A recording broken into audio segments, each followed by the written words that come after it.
What is up, everybody? How you doing? What's up, people? I was chatting with Nathan about a knife that I sent him before I hit this, so I'm a minute late because I got caught up in talking about the knife a little bit. All But right. thank you, everybody, for joining us. What's up, Ground Fog? Neil McKinsey, how you doing? Paul Mills, howdy. Yeah, I sent. We were talking about the competition, the modding competition that Rochambeau and Knife Dope and Duty's Daggers had put on, and the whole EDC Mafia over there putting that together, and how it was. I was under the wrong impression. I thought it was like moddings, but it was only specific Spyderco models, and so. I went and looked at some of the suggestions. I know Stevie had one from Terry. I think Loot sent one in. I think Mark Parks sent one in too. So there were a couple of them from the community that went in that I knew that were pretty cool. And all that. But I sent howdy Mark Parks, how you doing? A knife to Nathan to do some modding too and just kind of go over some stuff. So what is up, One Moon? How you doing? And so he was showing me. I sent him the Wii Riff Raff to do some modding. He was kind of showing me where he's got on that. So I actually need to re-anodize again because one came out bluer than the other. Mm-hmm. But now that I see the difference in the two, I kind of I like the little dips of blue that pop out within the crevices of the actual rock pattern. So I'm gonna try to hit that little in-between color again the next time I do anodizing. So yeah, and I was able to get that little sheen to it where, at different angles it has, the spectrum of, blues and purples. And then the accent pieces are going to be like an obnoxious gold. Nice. I mean, that was my thought. I went ahead and just chipped away at the actual pivot collars as well, kind of rocking them a little bit. Nice. They're not, fully covered in the, the actual, I guess, Dremel pattern, but they're beaten up and worn looking to add some visual texture. I thought that would be fun. Sweet. The clip and the back spacer, they're already clean and prepped and ready to. Well, obviously, I have to clean them again now that I've been messing with them, but I'm going to go ahead and do some light polishing, and those should, give a good color contrast with that. And the blade, probably not going to do anything crazy to it. I do want to practice doing some semi-polishing, but I've seen some videos of people showing how they do their polishing technique, and I don't even have those kind of tools, so gotta kind of work with what I have. But I think that was pretty much. The image, so you got a little blurry for a second there, but what you sent me a while ago, or I think it was on your Instagram, of the rock pattern that you were doing on the edge of it, I thought it looked sick. I thought it was pretty sweet. I think you said like my hands are numb or something from doing that all day. Yeah. Yeah, the Dremel is nice and all. It's a high quality Dremel, but man, like it just makes you probably just eats into your hands, and the vibration just makes it like go crazy.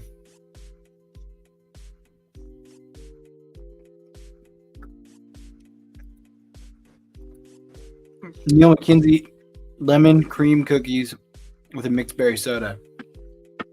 Nice. I've got M&M cookies with a cocoa drink. Pretty stoked about my cocoa cookie drink. I like it a lot. Palmer, that sucks. I hate storms. And so, sorry about that. Hope you all are safe. And hopefully your internet doesn't give out anymore. What is up, Chris? Welcome. Drink water, how you doing? Knife Nut, how you doing? Gonna lurk until the cold medicine kicks in, so here's blanket. Enjoy the lurking, Knife Nut. Thanks for swinging by and lurking. Hopefully your cold doesn't take over you and you're able to heal up fast.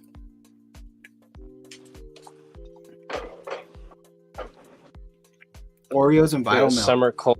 That's horrible. I hope you feel better. Very nice. Also, Donnie, those pry bars that you posted, Stevie was sending me pictures. He's like, is this one yours? Is this one yours? And I was like, nope, mine's a satin, I believe. But those look sick. And that clip, that like prototype clip that you put on that one, that looked awesome. You're doing some really cool stuff. And so if y'all haven't, I know everyone here probably has, please go take a look at some of the Blessed Knives stuff that's going on there, because it is definitely pretty epic. And he's just continuing to make more cool stuff. So that's awesome too. Drinkwater's such a classy dude. Everyone. Blessed Knives. We got Paul Mills, Mark Parks, Groundfog, Chris Juarez. He just continues to go over and over. Drinkwater is such a classy dude, letting everyone know hello and what's up. That's so awesome. That's the play right there, to get people to appreciate you. And so we definitely do appreciate you, Drinkwater. But curious, Drink, how hot is it where you're at? I think you're just south of us a little bit, but I'm curious how hot it is over there, because today I felt totally fine, but I think with the cloud coverage, it was a little bit hotter. It felt a little hotter than normal because it just kind of felt muggy and humid. And I was cleaning up my garage today. I rented a truck and put everything in the truck, and then took a bunch of it to the transfer station and dumped it there at the transfer station and recycle and transfer station. And so I was sweating like crazy though today, and I usually am not a big sweater. So that's how I knew it was definitely a warmer day. Palmer, you are not going to die. You are not going to die. Just be positive. Or do things that are less crazy. Like, weren't you on your bike? Like a week ago, you were on your bike and you were almost in a car accident as well. Do things that are less crazy, Palmer. You're young. Enjoy life, but be safe. Because life only gets better. 66 now, I was up to 83. Yeah, I heard Stevie on Maddie's live earlier today saying that next week we're supposed to be in like the low to mid 70s, and I'm really excited for that. Sucks for this guy. He's still going to have some crazy heat, but I'm going to have low to mid 70s, so I'm totally okay with that. So nice. Even like the really nice areas in Southern California, I mean, we're going to get hit with another heat wave. It's just not fun at all. I hear people complain about the electricity bill and how, it's running up. And I'm just like, I wish I could complain about that. At least you have the AC. Are you normally a small cardigan? Yeah, maybe. I don't know. Also, hey, what's up, Stevie? How you doing? Vegas said, hey, everyone, it's 9:30. Let this poor guy go home. Looks like he's still working. He's in his garage, and he is working out there. He's doing some knife stuff. Oh, this is me relaxing. I somehow still look like I'm working. 105. Vegas Dad, are you actually in Vegas? I was here too, 105.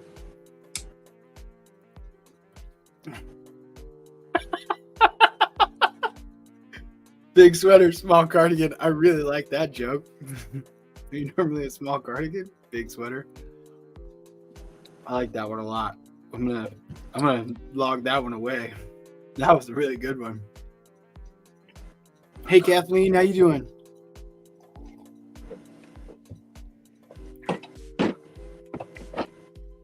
Chris, you're in Central Florida. Really hot and humid. And you have dinosaurs. Like, I'm not going there. Screw that. I would love to go to Florida. Mm-mm. There's certain parts of the country that I just have no desire to live in. I will go there for small times. Florida is one of those areas where I have no desire to live there. Yeah. I mean, people on social media, they'll only post like the good stuff for the most part, except if you Swamp puppies, yep. look for the crazy stuff, the casual 8-foot gator just sitting in your front yard. Yeah, but like I also saw a video the other day of like a 30-foot gator, and I was like, that's not real. That can't be real. But the tail itself was like a good 20 feet long. And I was like, this is stupid. Like those shouldn't be allowed. They shouldn't be allowed. Animals big like that are either deep in the ocean where no one's going to mess with them, or they should have been extinct with the dinosaurs. Pretty much.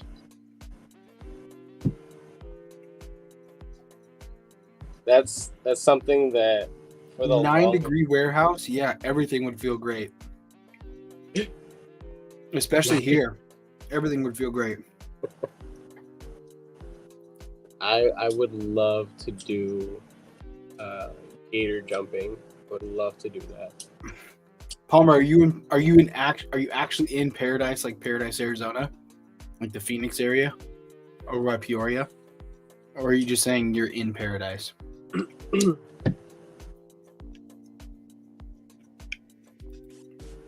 Drinkwater's in a factory where they regulate 9-degree temperature refrigerants. So it's always 9 degrees because he has to regulate them. That's a sweet spot right there.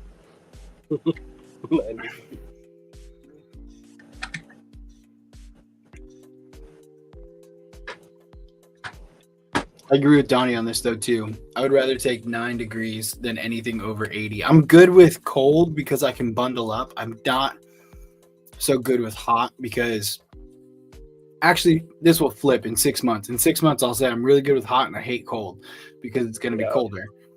Yeah. But really, like right now, I would say that like I'd rather take a cold than a hot because you can't really do anything about hot. Cold, you can actually get warmer. Hot, it's so much hot. It's so much harder to get colder. Yeah. Got you. I'm in mental paradise. One of my favorite feelings is like early morning gym when it's, like middle of December, where the sun's finally like breaking through and you get that like nice fresh warmth, but the air is still really, really crisp. That's a great feeling. I love that. Donnie, I agree, but something like you learn as you get older that like sexy time sweating doesn't smell any different than normal sweating. So then you have that like, oh yeah, sexy time sweat smells just like other sweat, and then it's just awkward afterwards. You learn that as you get older, and I'm just like, yeah, okay, that's it's not really like let's do just enough effort to have fun and not enough to get all sweaty because I don't like to smell my sweat.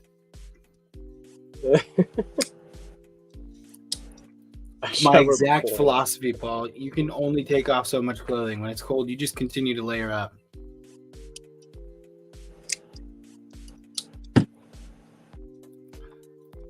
I'm not worried about her. I'm worried about me and my smells, Donnie. It's my smells that I'm worried about. Yeah.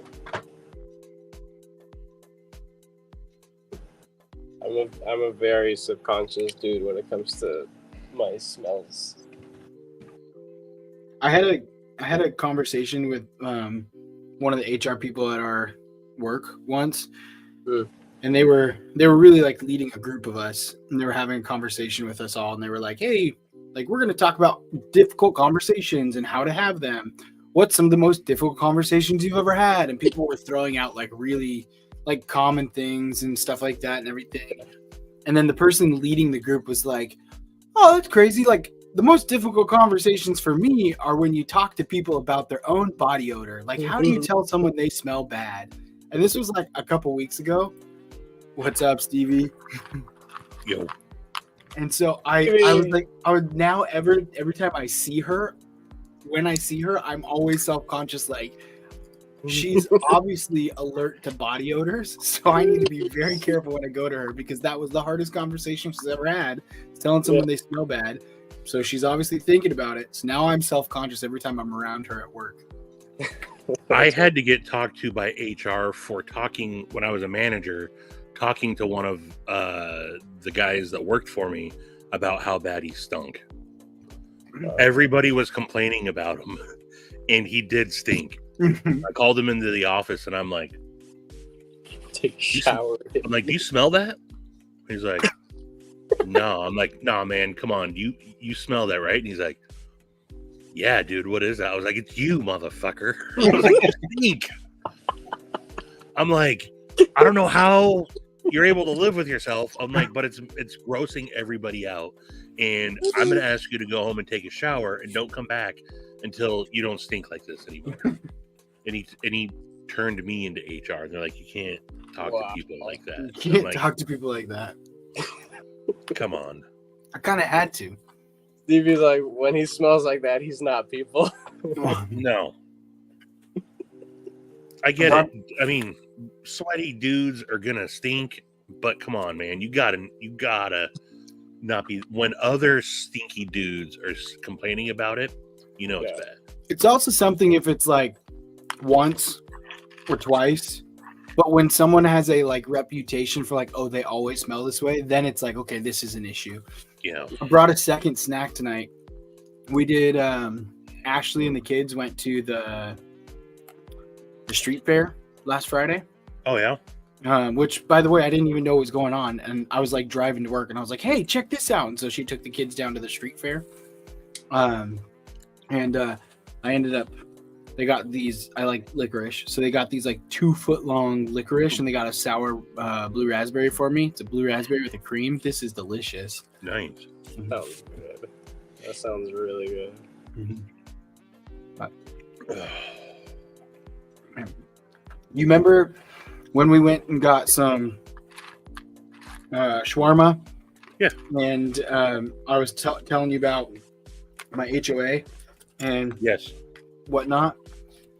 So that person today sent in an email and resigned effective immediately. Oh, really? Yeah.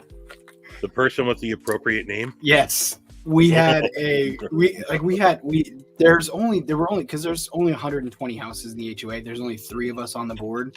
We're going to look to do what we can to expand that because it doesn't properly represent the community. So we'd like to have at least 5. But last night, something completely different. Like, here's our focus. Here's what we're trying to do for the community. And something completely different comes up and she goes, hey, we need to address this right here. And I was like, can we focus on this thing? No, we're doing this over here. And so I just called her out and I was like, hey, like, I think you're reading that wrong. I think you're wrong. I didn't even say I think. I said you're wrong. And here's why. And I told her, and then I was like, all you're doing is slowing down the process. She goes, I'm just trying to make it so we do everything correct. And I go, no, you're slowing down the process. And you have been since before I was here. And like, I'm not going to do it. So we're going to do this instead. And I called her out on it. And then I was like, I'm going to send all of this to the community. So the community has all the same resources we do. We're going to call a meeting next month. And what we'll do is we'll let the community like help us decide this, because you can let them know your opinion, your perspective, and then we'll sit and we'll listen and we'll take a board vote, and the community can see where everyone stands on this. Because right now they're getting mad at all of us, and only one of us is not doing work. And she responded in one way, and she was like, I don't see how I'm slowing things down. I'm not trying to do this, but whatever. And so I typed up an agenda last night, sent it over to him, and then she this morning, hey, effective immediately, I'm resigning. And I was like, no way. Nice. And so I think she's a great person for the community. I don't think she's a great person in this role. I don't think she has the right skill set to do this role. As much as she wants to, I don't think she does. And so, yeah. What happened? If you don't mind me asking. It's just an HOA. She just literally was slowing down So I live in a new community. All the houses, their townhouses, Yeah. and they've all been built in the last like 2 years. So Nice. we don't have like anything like an HOA. You typically have like your rules and regulations, your governing documents, your CC&Rs. Some of that stuff is built from the builder and then handed off directly. And so we have like our CC&Rs that everyone knows about. We have our bylaws that were created, but we don't have any rules and regulations. We don't have our governing docs. We don't have any of that stuff because it's the HOA board's responsibility to do that. Well, about a month ago, the president stepped down, and then I said, hey, I'd love to sit on the board. And so then I put something in, and they're like, hey, you're going to be the new president. So for the last like month and a half, I've been trying to get this like going because we've lived here and nothing's really happened. And I talked to some other community members, and it's pretty widely known that nothing's happening because there's one or two people who continue to slow down process. So these are just making up rules for community guidelines so that everybody's on the same page, pretty much. It's making up rules, yeah. So everyone's on the same page, or so like, so an HOA and especially our HOA because it worked directly with the city on stuff. It was like making up rules. Like we have there's a public street through our HOA for people to go down further and do stuff.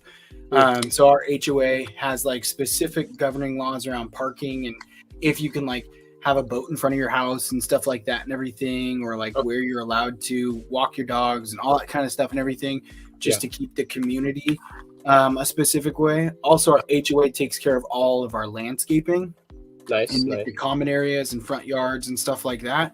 And so because of that, there's certain restrictions that get put in place. Like, hey, on the day that there's landscaping, you have to remove everything from the yard. You have to do this, you have to do that. You can't have things like in ways so it looks, you can't put all your garbage just in front of your house so everyone drives by and sees just a pile of garbage and stuff like that.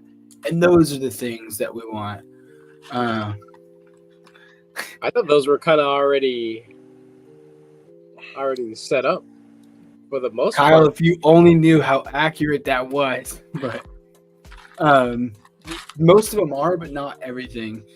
But no, it's so we've been developing that stuff, and now it's just been good. It's been good for our community. Well, that's cool. It's good to hear that everybody's getting along for the most part, and that nobody is in the way anymore. So, and I don't think 100% she was in the way. I think she just didn't have the focus to like, hey, we need to finish one thing. She was very hyper focused on everything that's going to affect like 10 years from now because she wanted to set the community up for like success down the road. But like by doing that with having nothing here, it's slowing down the process for us to actually just get started and do stuff. And that's where it was very much like, hey, I appreciate all the work you're putting into this, but that's not our focus. Like that's a problem for 3 months from now. We need to focus now on the immediate things, and then we can start working on that. Because right now we're doing nothing for our community, and people are just getting more and more upset because there's no action. And that's where it was like, we need to have action. And it was slowing down because she was trying to focus on 1,000 things. I thought it was going to be more about somebody was making up like crazy, ridiculous rules that are. No, I actually agreed with most of her rules that she made up. It was just we couldn't actually do anything because she would focus on so many other things as well.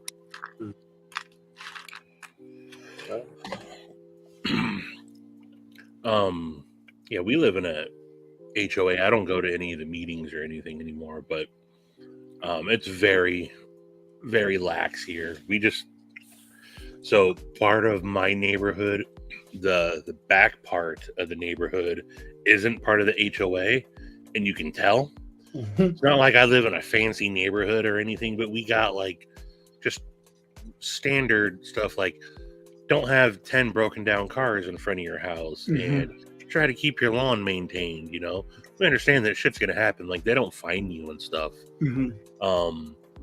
But like literally you cross the bridge and then you're like, oh yeah, you can tell that they're not, these people just do whatever the F they want. And I mean, no one wants to live in a shitty neighborhood. Again, it's not like I live in an upscale neighborhood by any means. This is a This neighborhood was built 50 plus years ago. But yo, what up, Longbone? How you doing, Longbone? I just looked at buying one of those thumbnail cheesesteak or cheesecake shirts earlier today. Longbone Apparel. That's what it is, yeah. Maddie got his shirt today. I'll put, for those of you that haven't seen it, I'll put it in the chat. Is it Longbone Apparel? No, it's longbone.tmill.com. I just put it in the chat.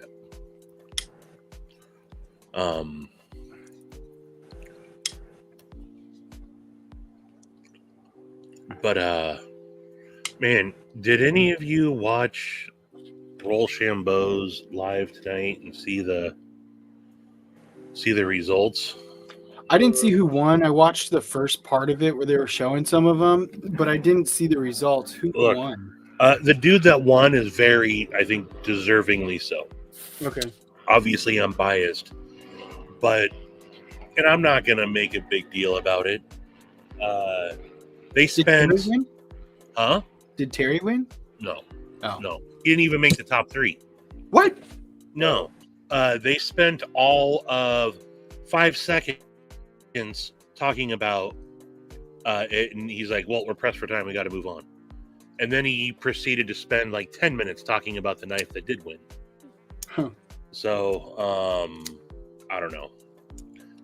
Look, he did everything that he should have, and I think there's a bias. I think it was rigged. I think it's potentially those dudes don't like me, and they know that I had the knife. So, I'm kidding. I don't think they don't like me. Competition. But I think there should have been 2 classifications to that competition. Like looking at it, like 1, you limited to 3 different models of Spyderco, which I wasn't aware of. But then 2, looking at it, like I feel like there should have been 2 different classifications.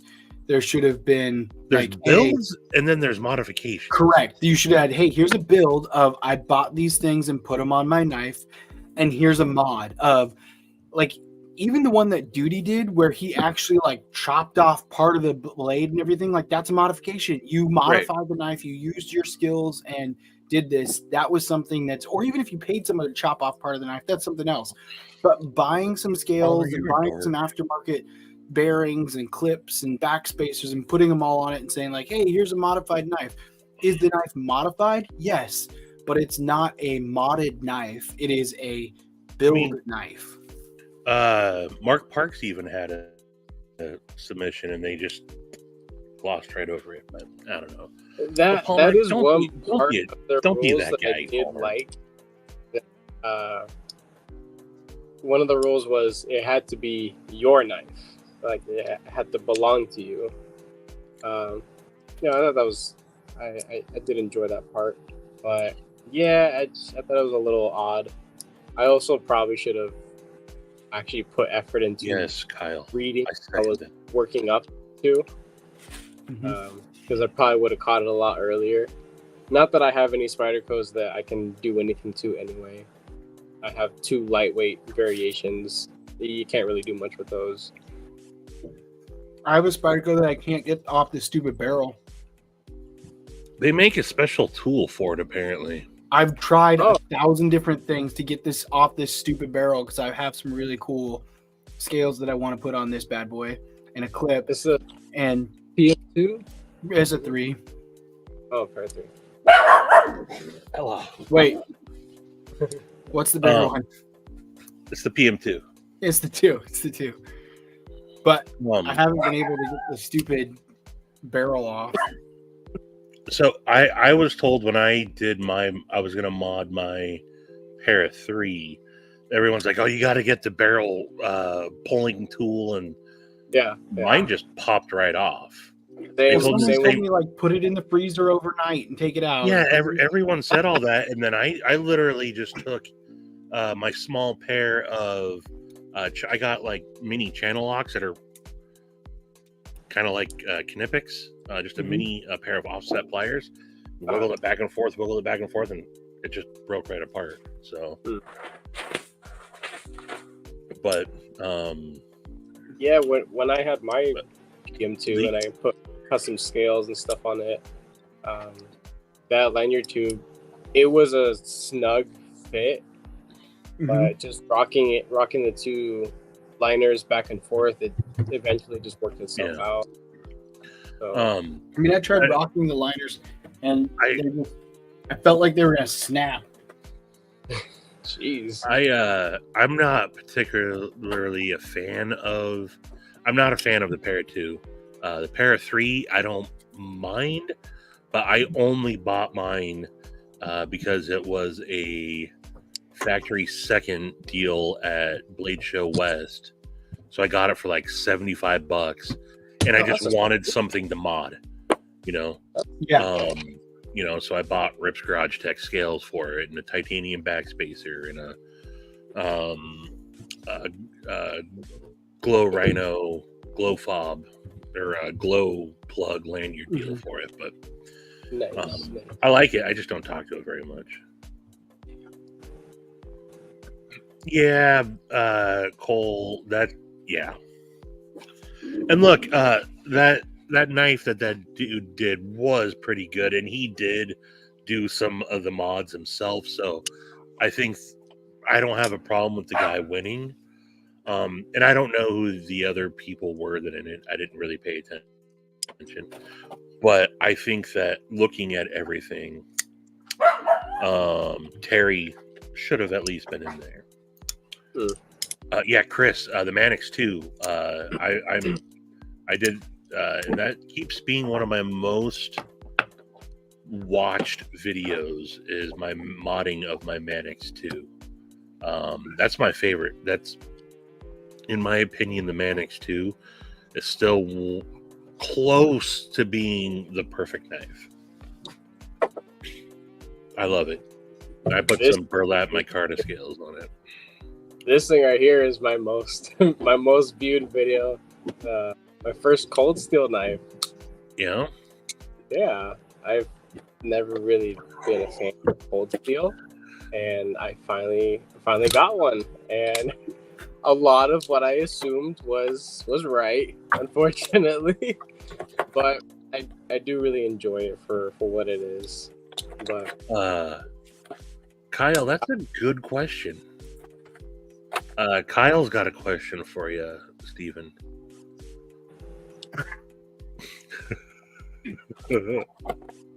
No, I'm not.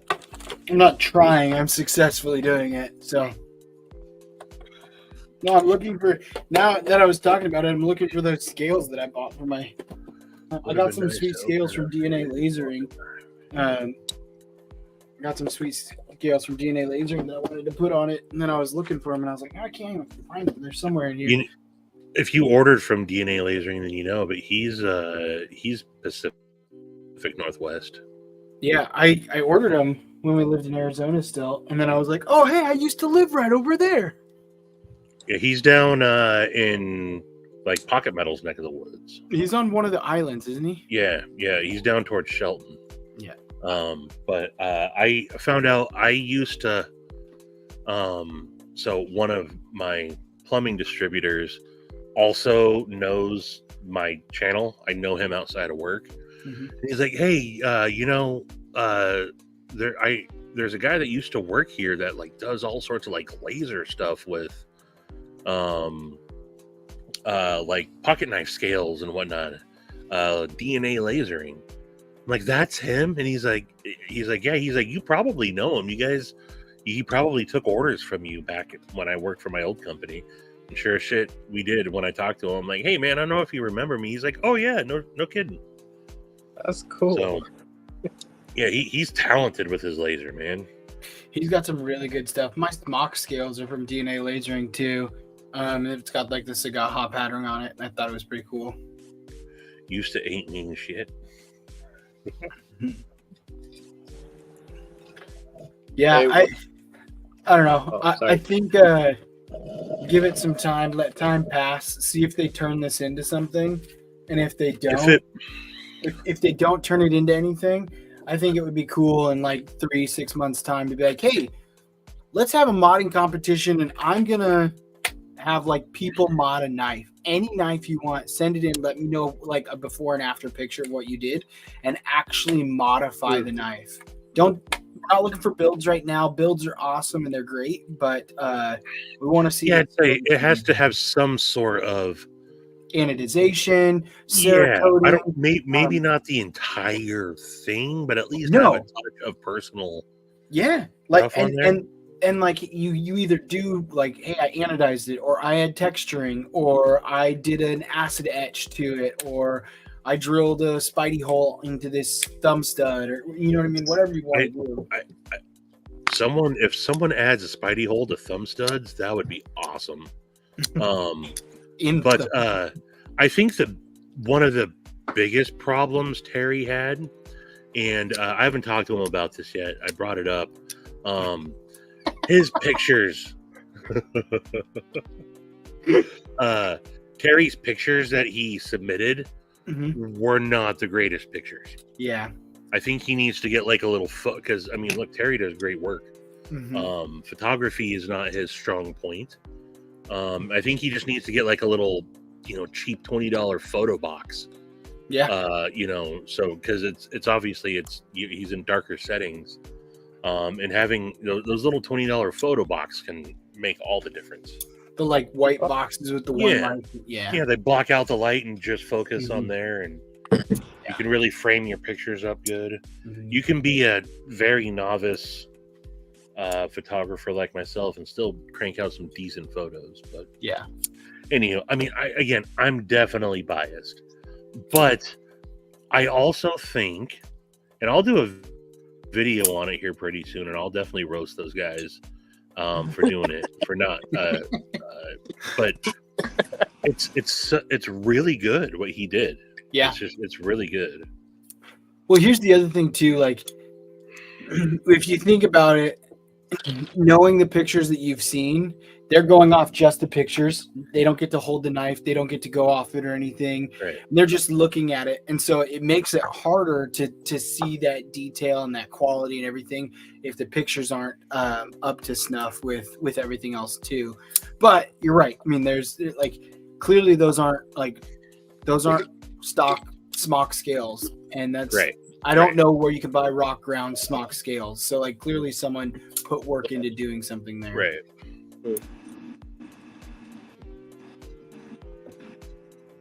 Oh, Paul, don't do it, dude. Don't. I was just gonna say, do it. Oh, do it. No, Video it. Show us.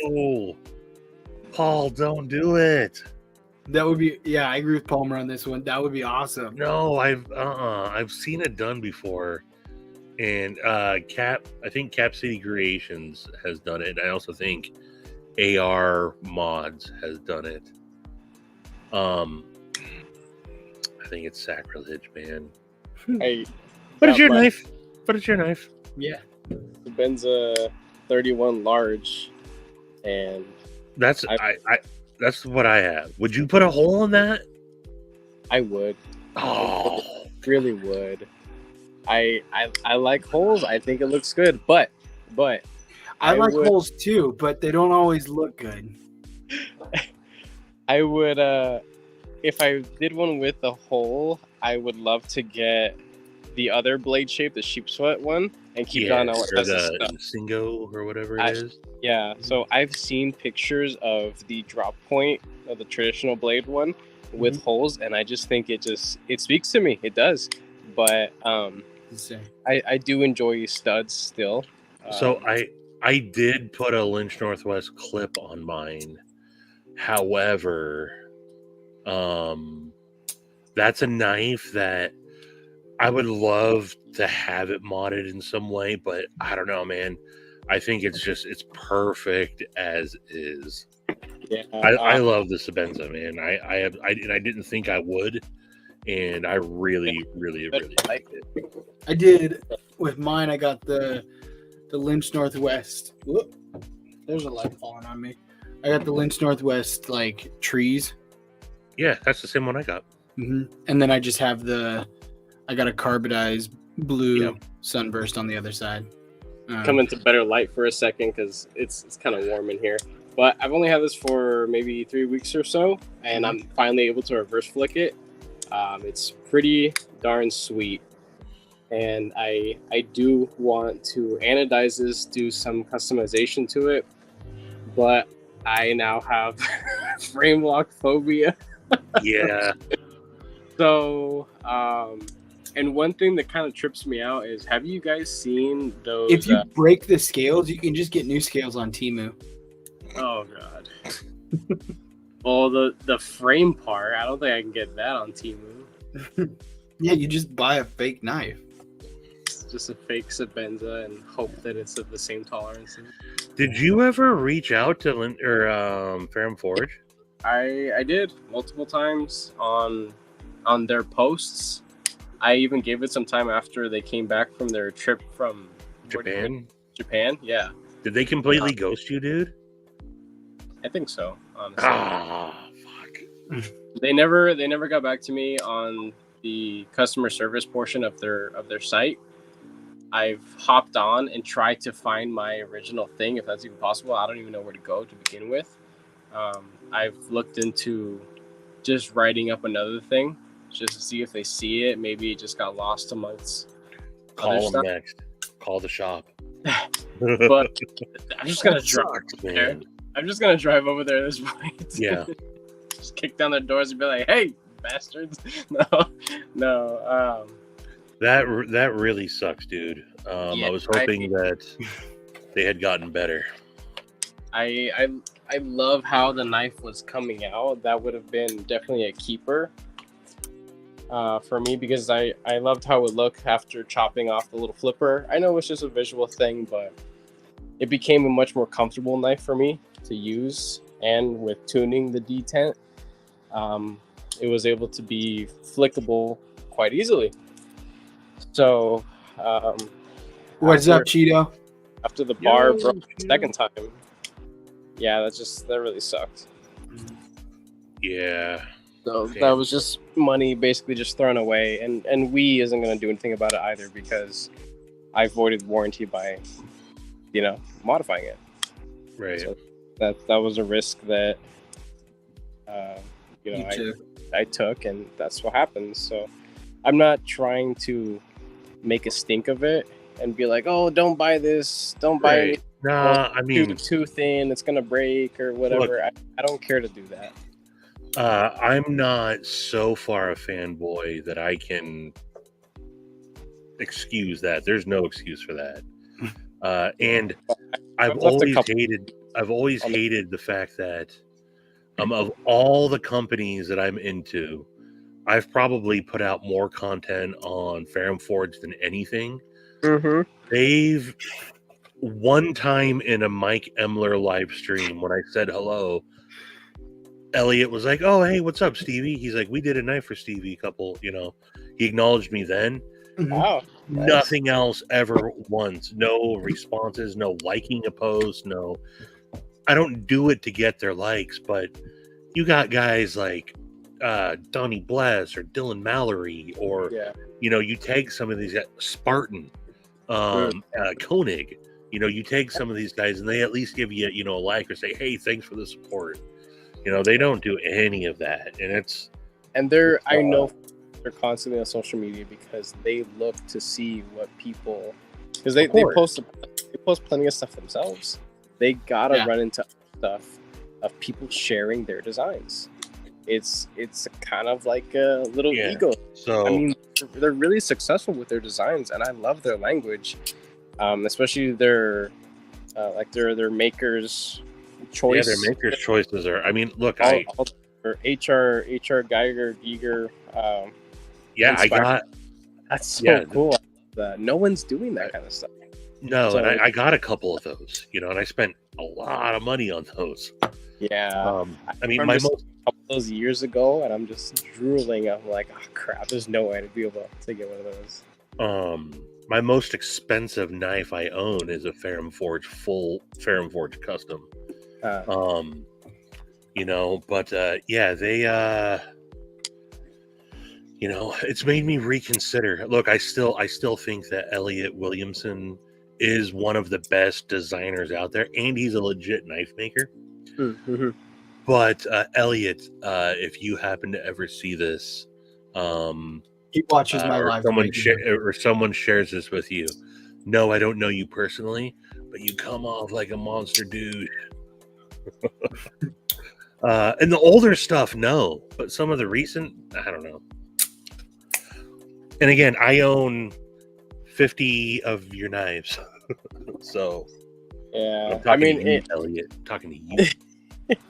Which is also why, like when people think of you, like if you look at the community, there's so many of the community thumbnails, posts, and stuff. That's Stevie with like Pacific Northwest, gonna put a lynch clip on it, and Fair and Forge. And so the fact that it's like, I don't see when companies get that much support from people, it's like you gotta lean into those who are supporting you. Really, absolutely.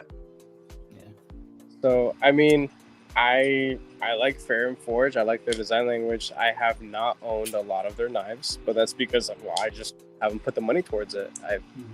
I like to try out different things. But when I do handle one, I have plenty of good stuff to say about it.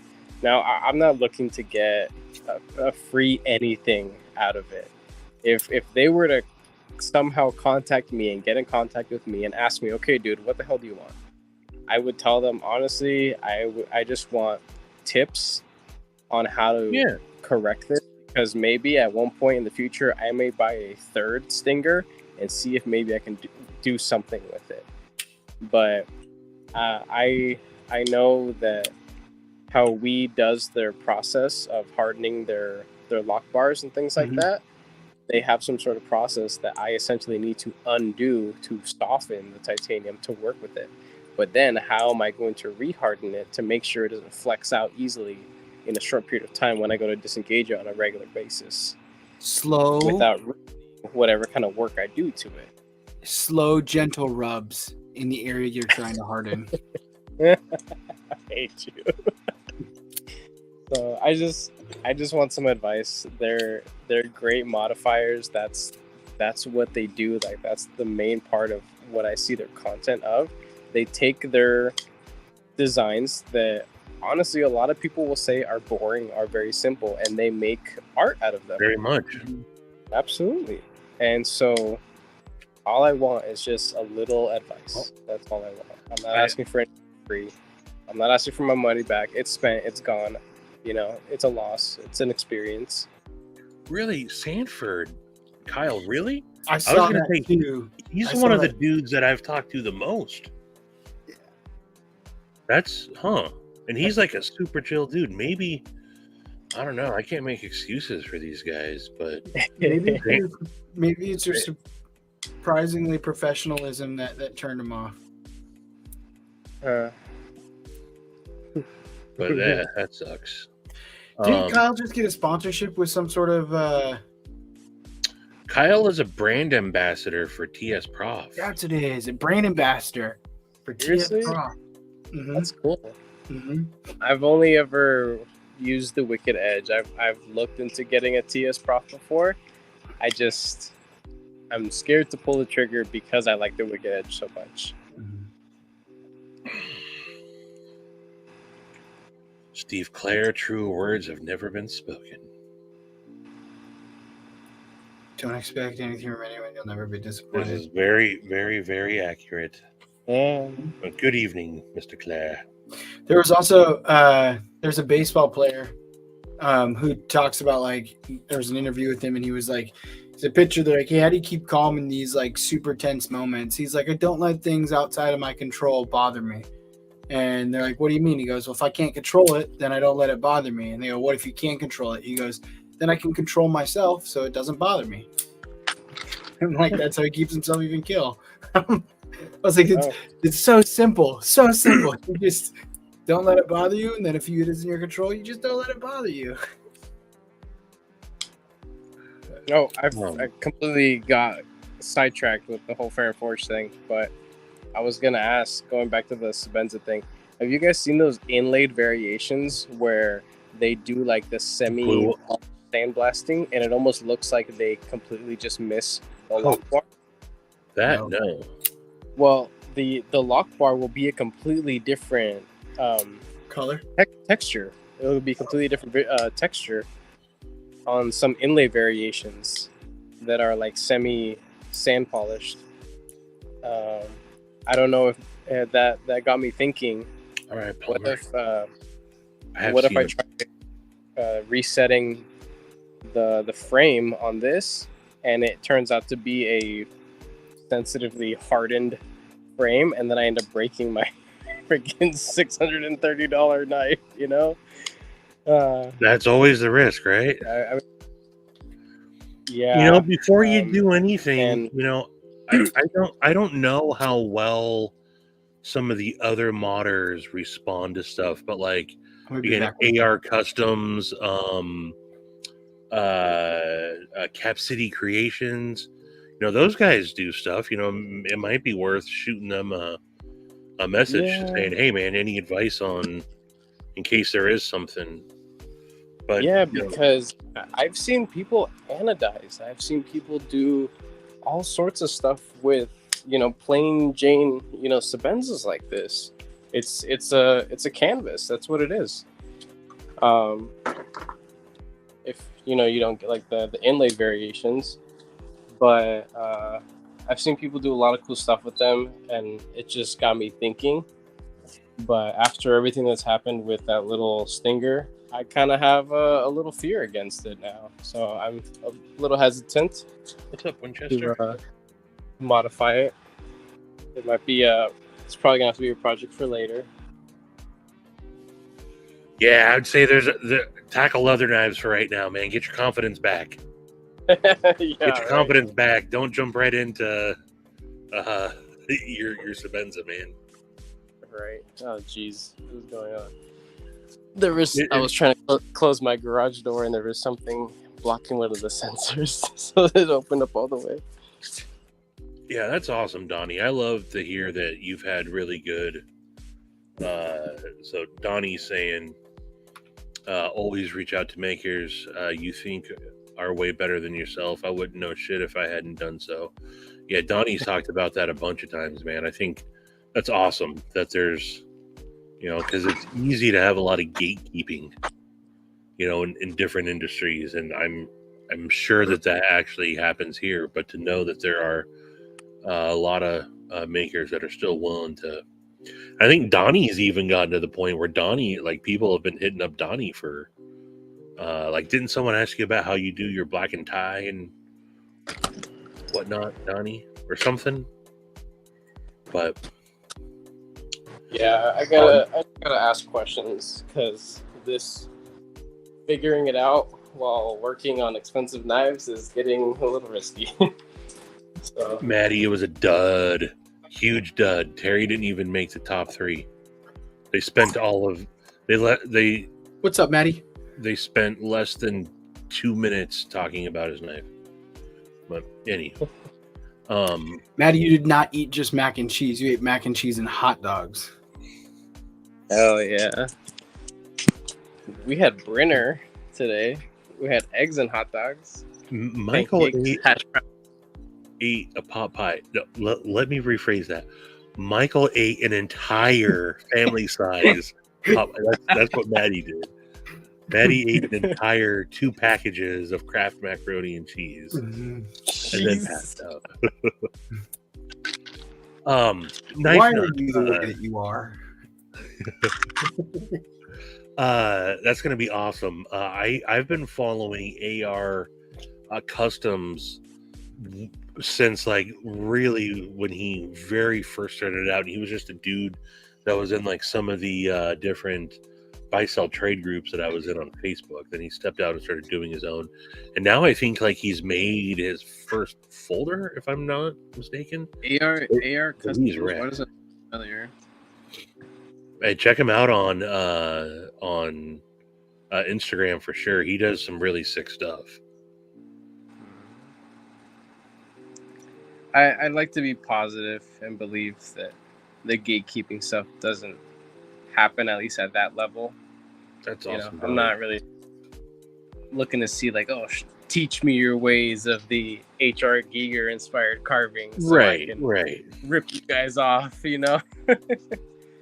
What I want someone to teach me how to do a splatter anno, so I can really perfect it and make it really good, and then Dude, I can I'll let do that. people know that I'm the best.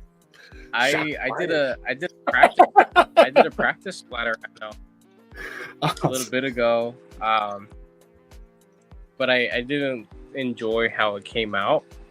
But essentially, I took nail polish and I flicked it at the piece of tie. Yeah. And I skipped a step when it came to cleaning before I went to re-anodize the pieces that were covered. Yeah. So I did it once. I saw my mistake, and I think if I attempt it again, I could probably get it good.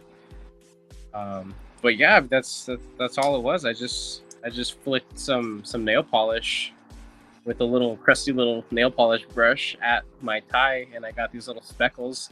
You can probably get larger, I guess, splatters with like a paintbrush, like a coarser haired paintbrush.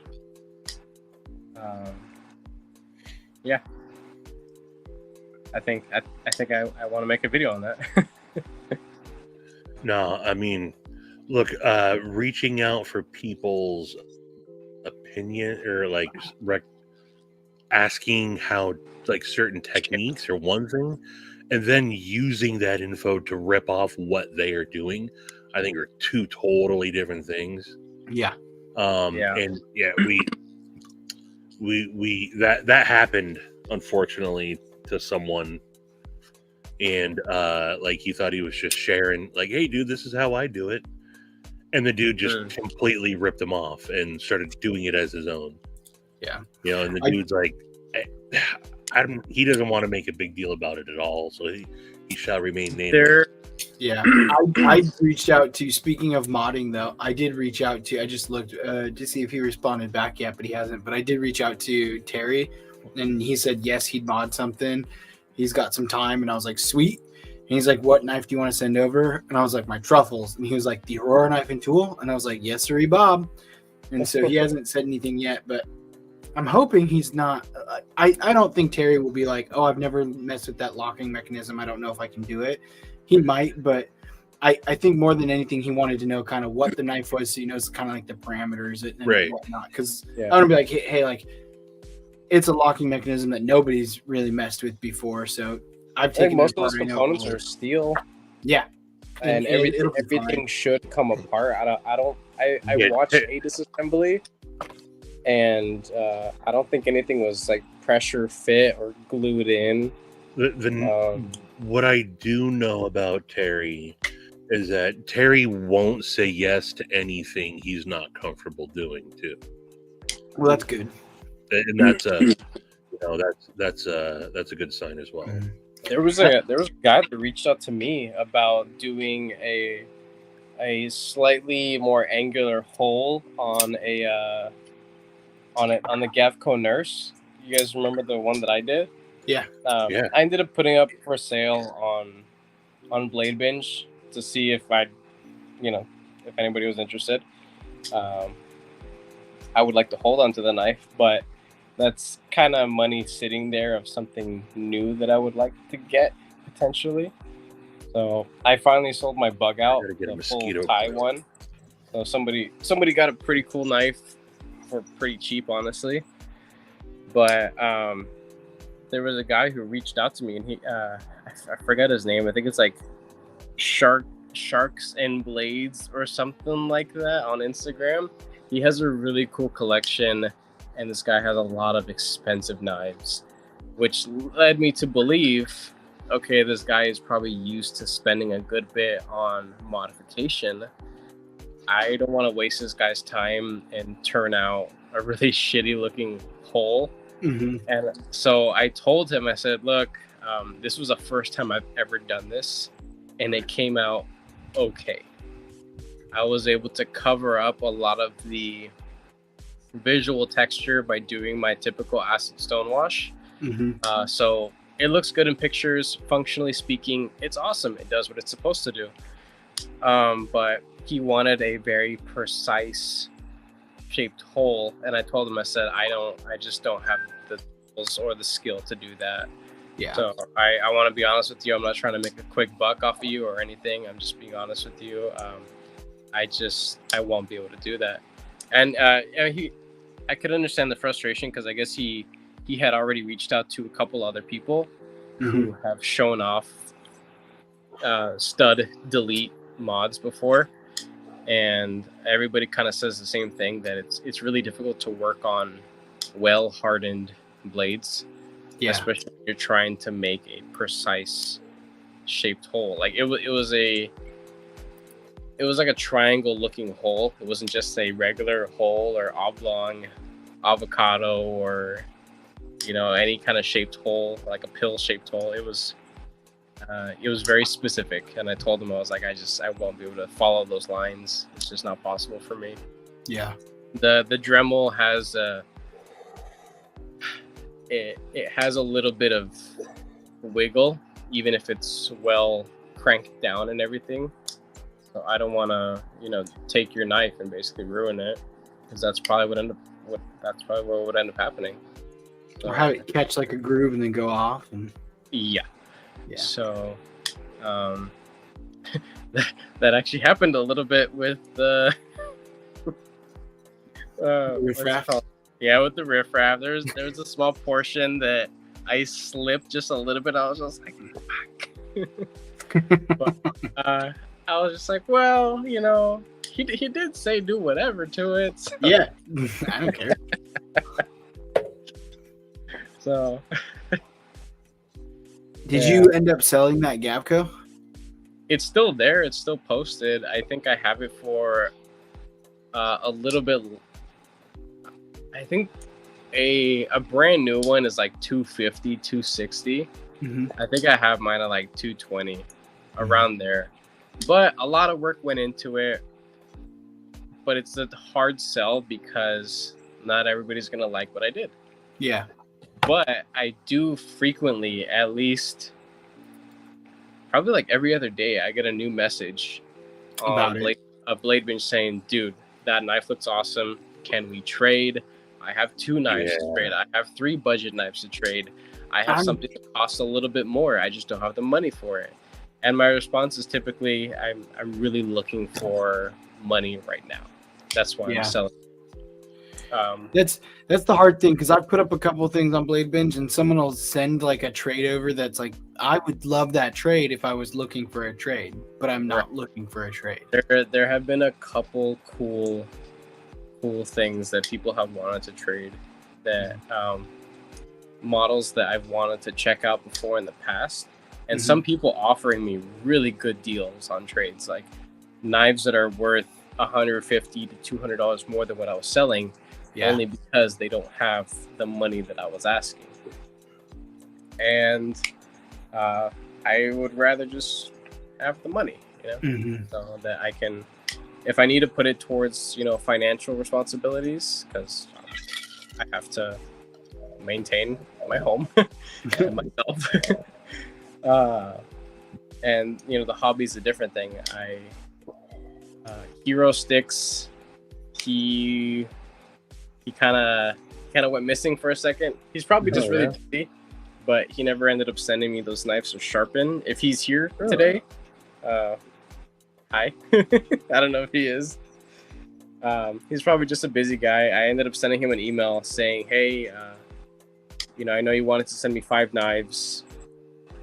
If the cost of service, because it wasn't just sharpening, I had agreed to him and only him. It's not like moving forward that other things that I would do, but he had asked me on the first couple email transactions interactions, that if I can do some, I guess, not QC work, but he wanted me to tinker with them to see if I can get them, properly centered and not too much play or rock or anything like that. He had a couple little complaints about each knife that he wanted me to work on, and I was more than happy to work on them because the 5 knives he was sending me were models I've never checked out before. So I asked him, I said, when you send those over, is it cool if I make some design spotlight videos for my channel? And he said, yeah, go for it. So, you know, I gave him my address. He has my contact information, and that was a couple weeks ago. I figured he's just a busy guy, so I sent him an email saying, hey, I understand the cost for all 5 of them could be a little sudden. You could just send me the one knife for $30. I'll sharpen it, I'll tinker with it, I'll make a video and send it back to you essentially the next day, because it doesn't take much time to sharpen and to get a general feel of a design to just put out a spotlight video.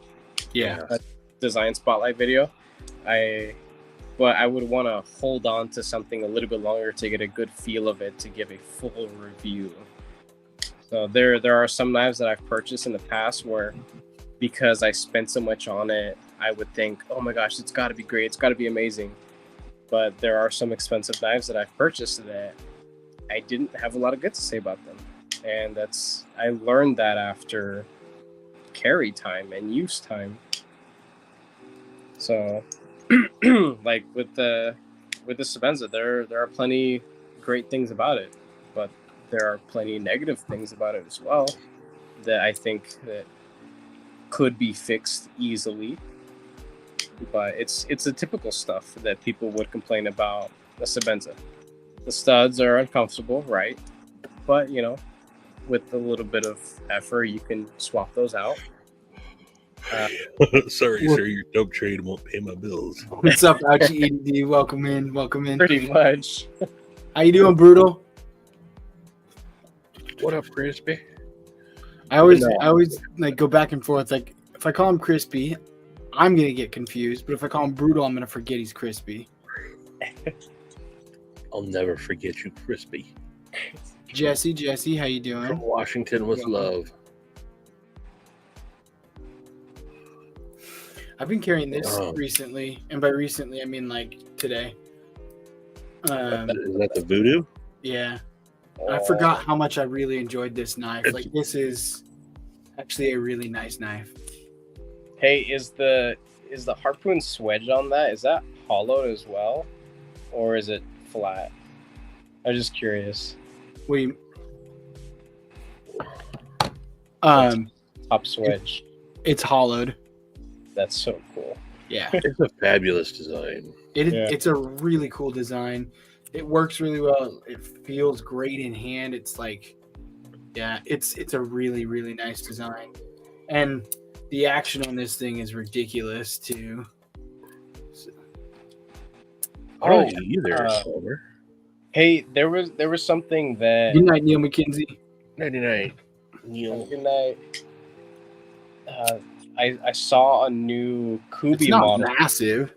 I don't have tiny hands, but I don't have big honking meat hogs. I saw a new Kubi Big crossbar honking. lock that it looks like it might have been designed by Sharif Manganas. By Sharif. But Nope. I don't think it is. But for some reason, when I saw it, it looked like it would have been something made by him. Nope. Sharif has not. It's a large Sebenza in the Voodoo. Oh, nice. Palmer, Nice. just to give you a reference of size. Yeah. Oh, thanks for that. That's wow. I thought the Voodoo was actually going to be a little smaller. That's nice. Yeah, it's a good size. No, I do not believe Sharif has anything. I don't think Sharif's done a crossbar lock. Now, I do know.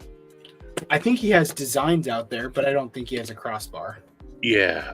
Now, it's not been released, but Kaiser did do their clutch lock Uh-huh. to a Graziaso that was supposed to come out. He's got the prototype.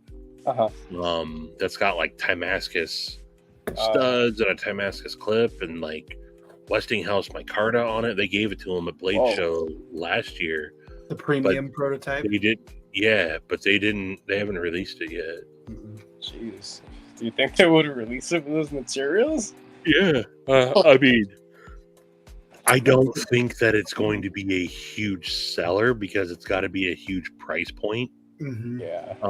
But it's a sexy knife. I watched some of the Kaiser SHOT Show coverage, and it looks like they're gonna do some crazy stuff this coming year. So I'm probably gonna start picking up Kaisers now. If you haven't, I haven't, and I you're want really to very really bad. pre-order. That's a knife also that's screaming Yeah. it's a blank canvas. Absolutely. If he can get this knife out in 2024, this is like very high contender for like production OEM knife of the year for me. Like it's so nice. It had It's at least the prototype that he sent across to Stevie that I was able to hold for a little bit and mess around. It's got such good action. It feels really good. And it is, like Stevie said, a blank canvas. Like you could, And part of the reason every time I see Sharif, I'm hounding him saying like, hey, let me buy one of your prototypes. Hey, let me buy one of your prototypes. Is because I've already got one coming from the pre-order. I would love to buy a prototype and leave that as is, and then the one that I get from the pre-order customized to make it look really, really cool. oh no, One Moon. Can it be sharpened out? now the one pre-order I am holding out for is what's it called? Oh, The one that Tri-State is doing. Oh no. I really like how that looks. do you?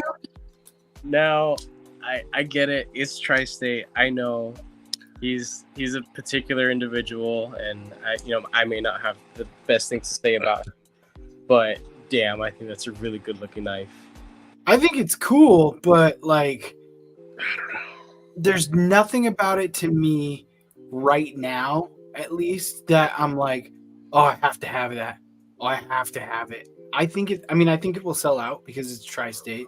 Yeah, I think it'll. I be think that's a knife that you should wait until they've shipped, yeah. and then when everybody starts trying to sell them, you can get it for a good deal. Chances are, yeah, you're right. I will probably end up finding one for maybe $50 off on Blade Bench. There's a good. Yeah. But man, I was fiending for that thing when I saw it, and he told me that I had made a comment on a post of his. He was cutting up some boxes or something, and I had said, "Hey, is there going to be a reverse tux?" And he said, "Yeah," and I just damn near shit my pants. He showed up on Late Night with Said Faction last week, Yeah, and we just there were some people that were just going hard, especially because he wasn't a moderator. They just kept like timing him out. Oh yeah. So Maddie goes, so Cole, tell us what inspired you to talk about your knife. And apparently he typed out some long-winded thing, but Ed Harrison instantly nuked him.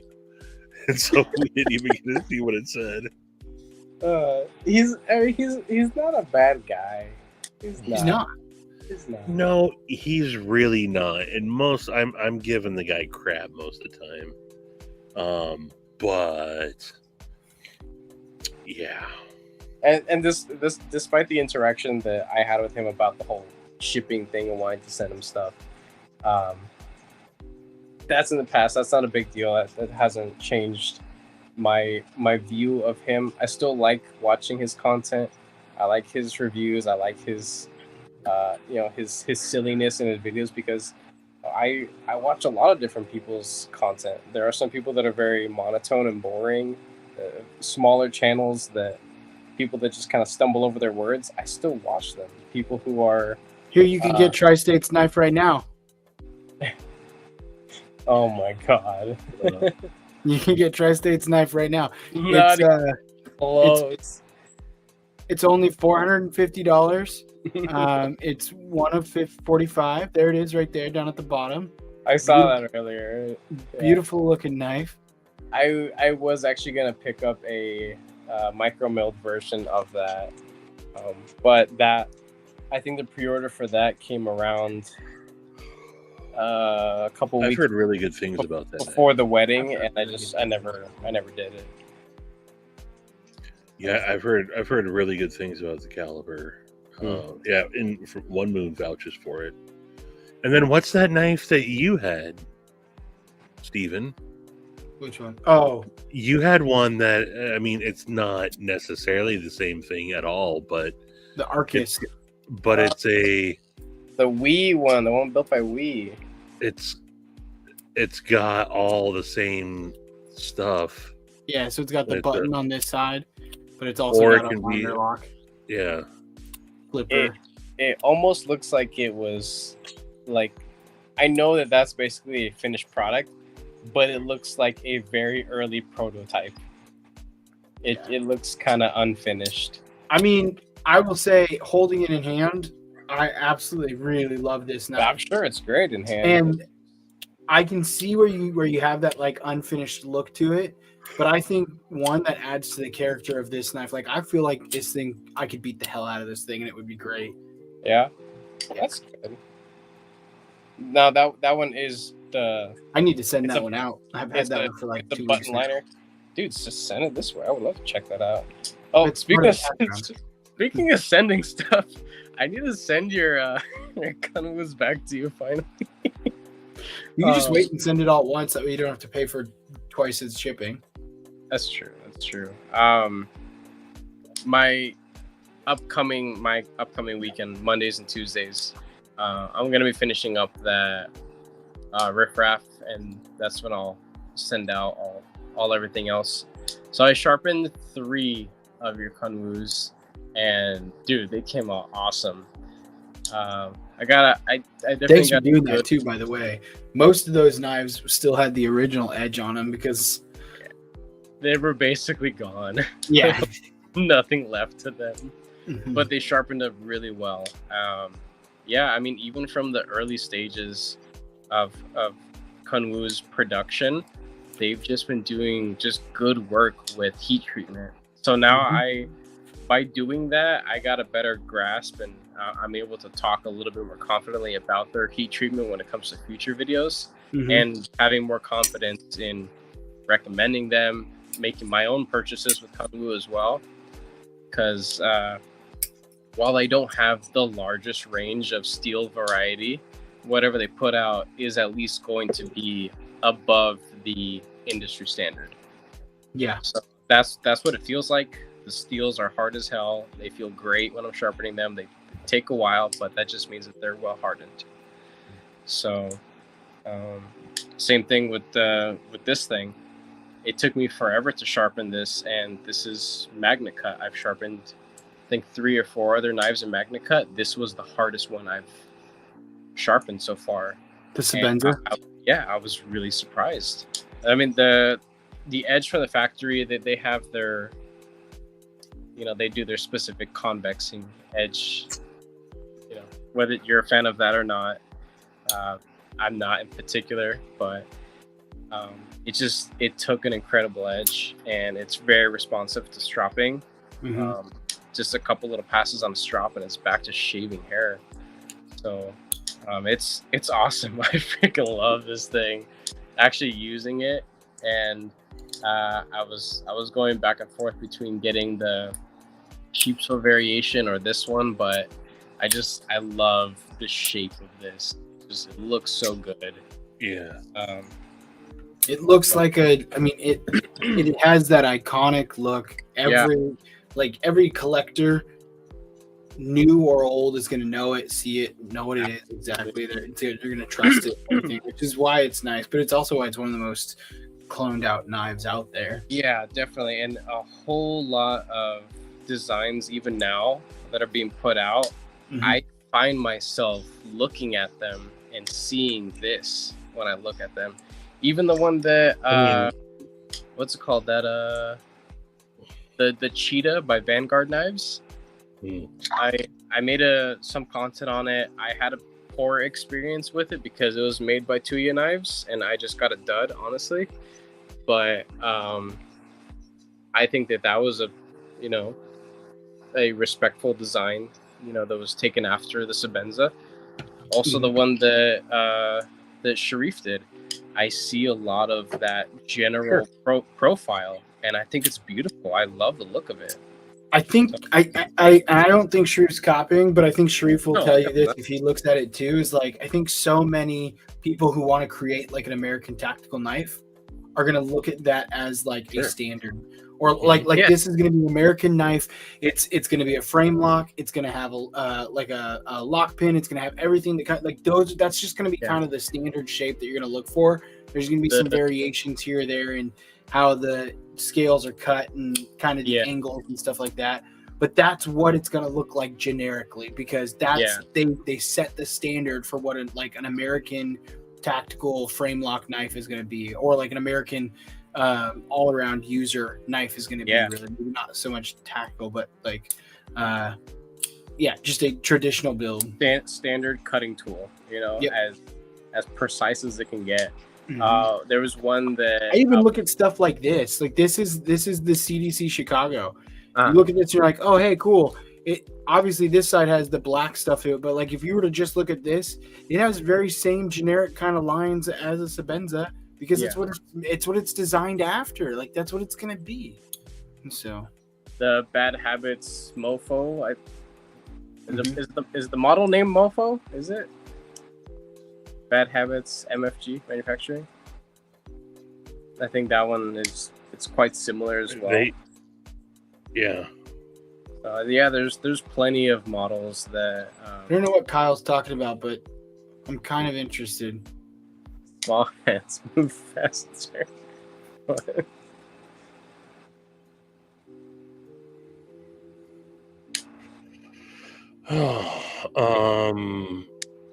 Well, I'm gonna have to hop off here. We're having some.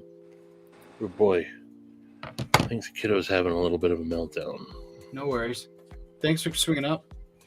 Yeah, appreciate hanging out. This just kind of came up, but anywho, I'm probably still going to be in the chat at some point, though. Nice. So I will talk to y'all later. Take care. Bye.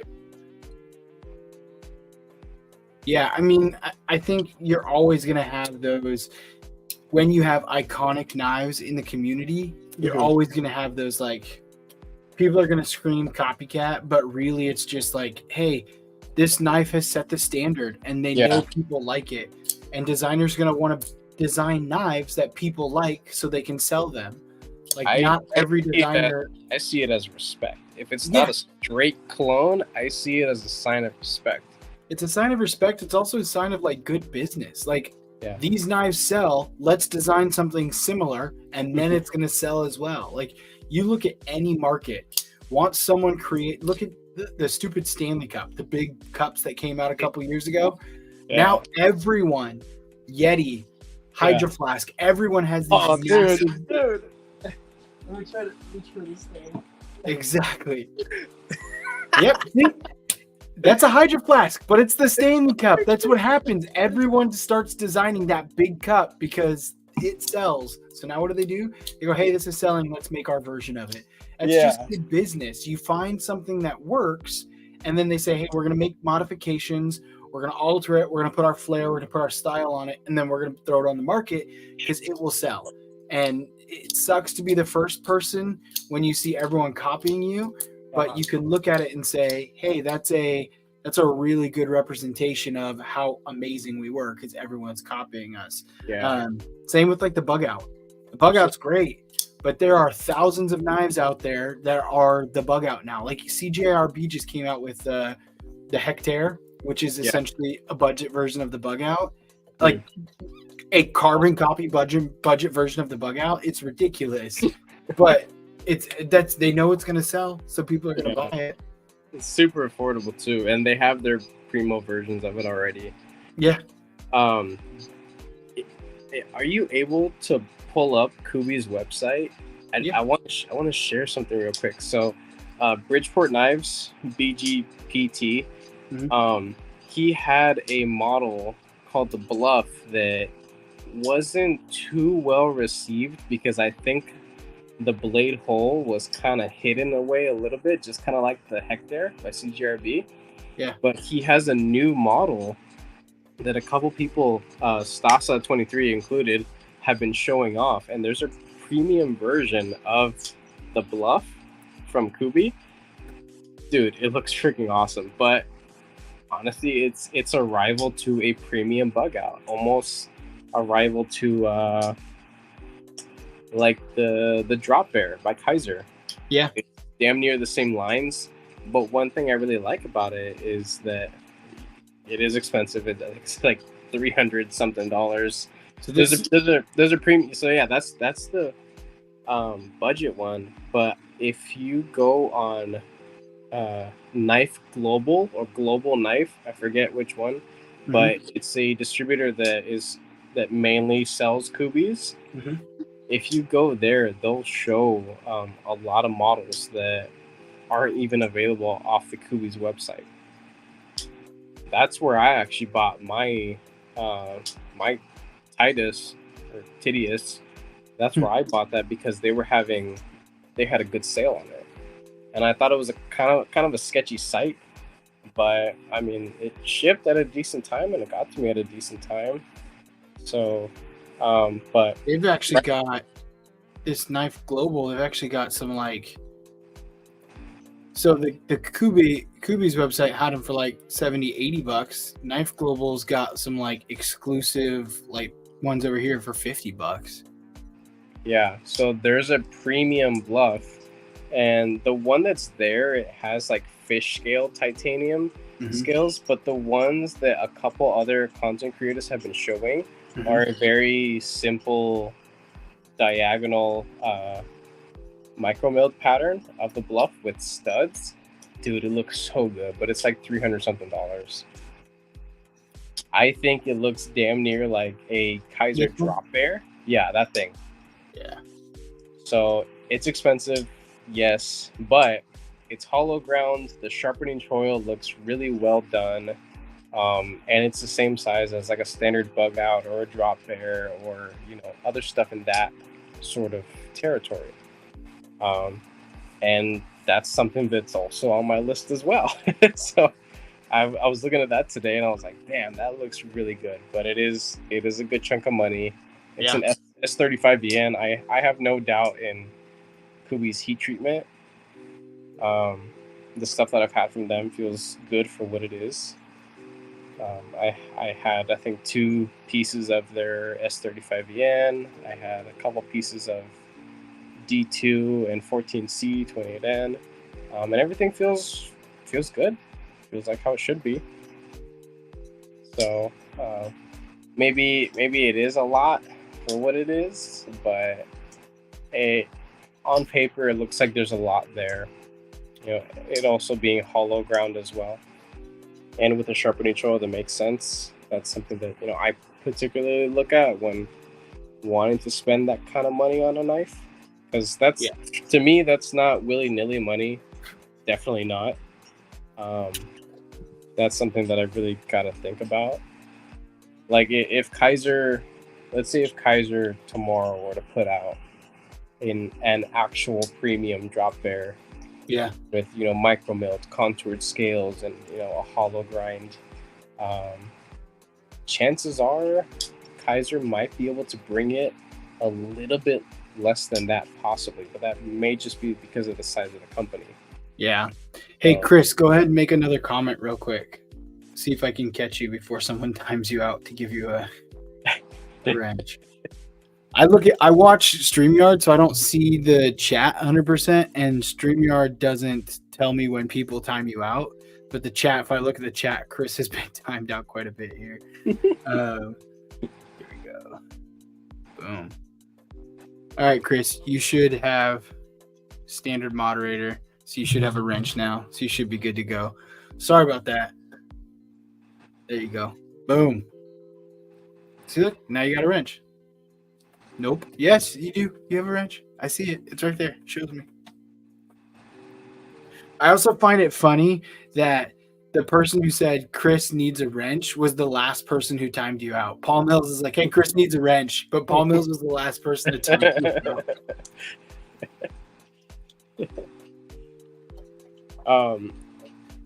If you're able to go back to that the official Kubi website, on their new items, they have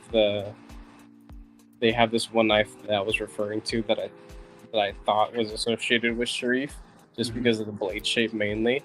Yeah. But it's a crossbar lock, and I think it looks pretty sweet. I might actually end up picking it up.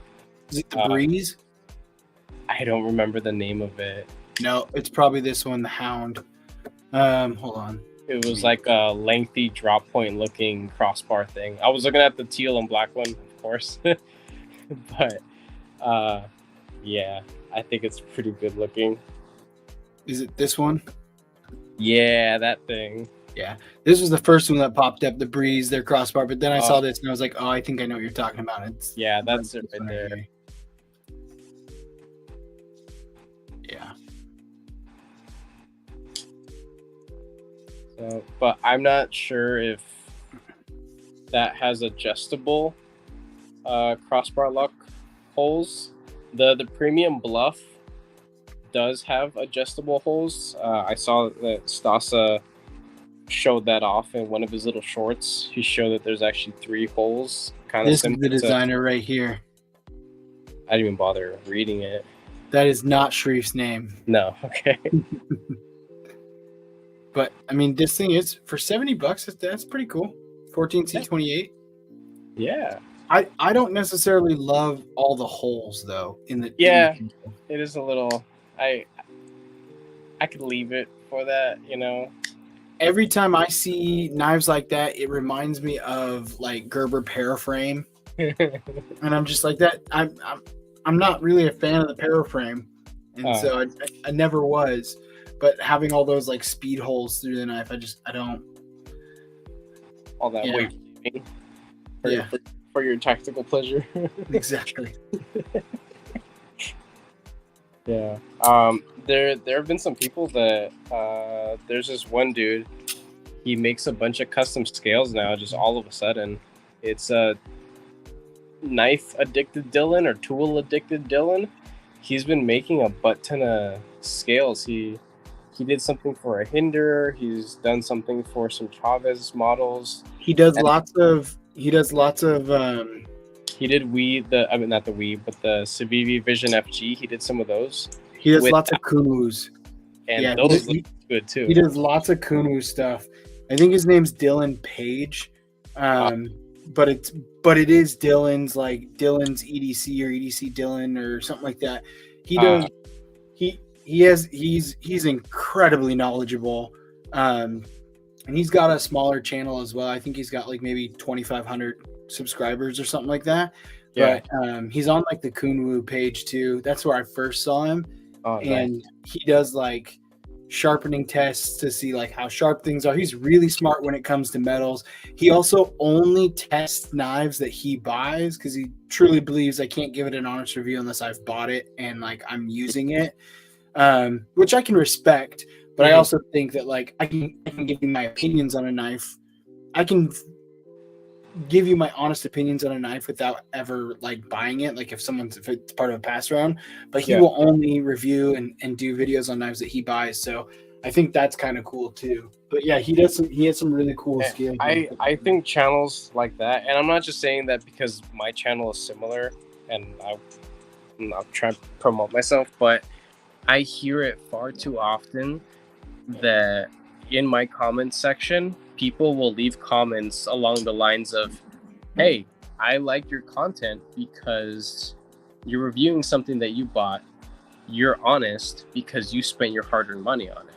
Or, oh, I like your content because it wasn't just given to you for free and it's easy to just pump out stuff. Yeah.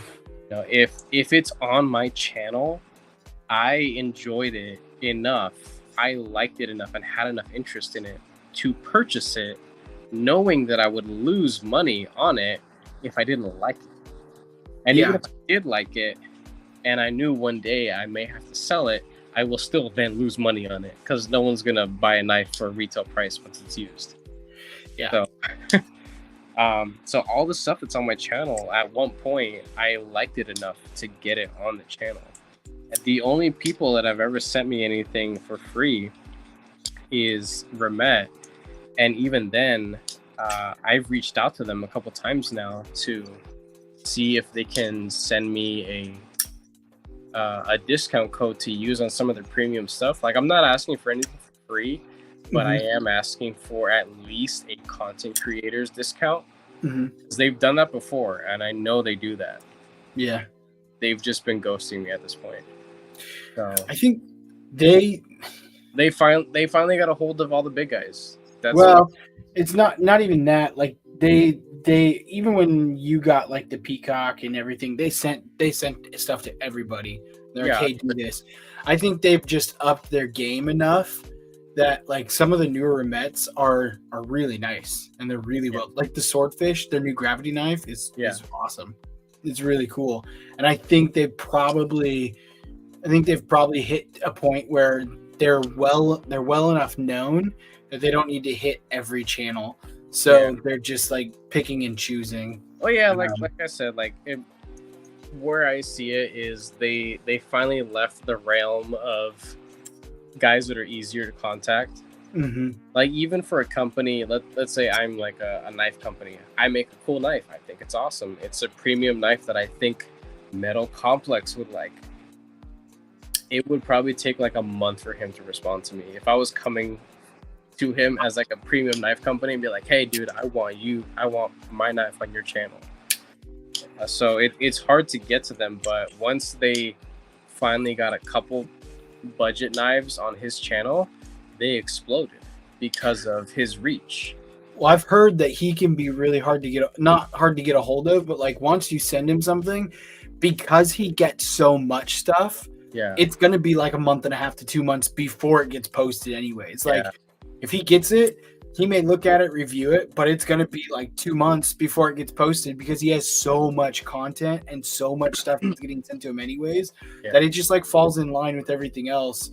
And so like, I think it's smart for anyone to send their stuff to Neves and Metal Complex and like Best Damn EDC, some of these huge channels because they have such a broad reach. But like there's the understanding that like, hey, I'm going to send it to them. It's going to be with them for a month, and then they might send it on to someone else, or they might send it back or whatnot. But it's going to be a while because there's so much stuff getting sent that way. Yeah, I mean, early on with Remet, by the time Metal Complex was talking about some of their I guess after they switched from QYGMGS and they started with the name Remet, he never checked out any of their the QYGMES, whatever. He was reviewing it as the QYGMES. Yeah. But they'd already switched the name. And I remember because you had already sent me your Peacock when he was reviewing as a QYGMES, and I was like, they've changed the name already. You're wrong. So the dude is so far behind because he's so big, and that's great for him. I love it. I love his content. But he falls in that category of that baseball player that I was talking about earlier too, where like people will be like, "Oh no, you just do this," and he's like, "Yeah, I can't control that. Like I don't care. Cool, awesome." Like he lets it just roll off, which I think is really smart. Yeah, and like I know you've made comments about how Remet could be a little pushy when it comes to trying to get stuff. That stuff just won't fly with the larger content creators because of how their content is set up. They are so far behind, they cannot catch up. So while I am envious that the big guys get all the cool free stuff, I still do think it would be a good idea to send some stuff to channels that are able to have a faster turnaround time to bring out stuff when releases are actually happening, not months later. But I think that's where Knives Fast and Bees Blades and Lefty EDC and even Tri-State, like they fill that gap in that like 15 to 50,000 subscriber range. Like they're right in there. Wayne Sharp World, that's another one. Like there's a couple others that are in there. They're not like at the 250,000, 500,000 mark, but they're in that like, hey, we're they've got enough that they're making a huge impact, but Yeah. not a ton that it's taken them forever to get things out there. And so that's why I think you really see kind of really those areas, and that's Like, why I appreciate one basically more than a anything. Kaiser Lefty. employee at this point. What? Wayne is basically a Kaiser employee at this point. Wayne Sharp World is just has so many Kaisers that he busts out. Kaiser and Concept. Kaiser and Concept.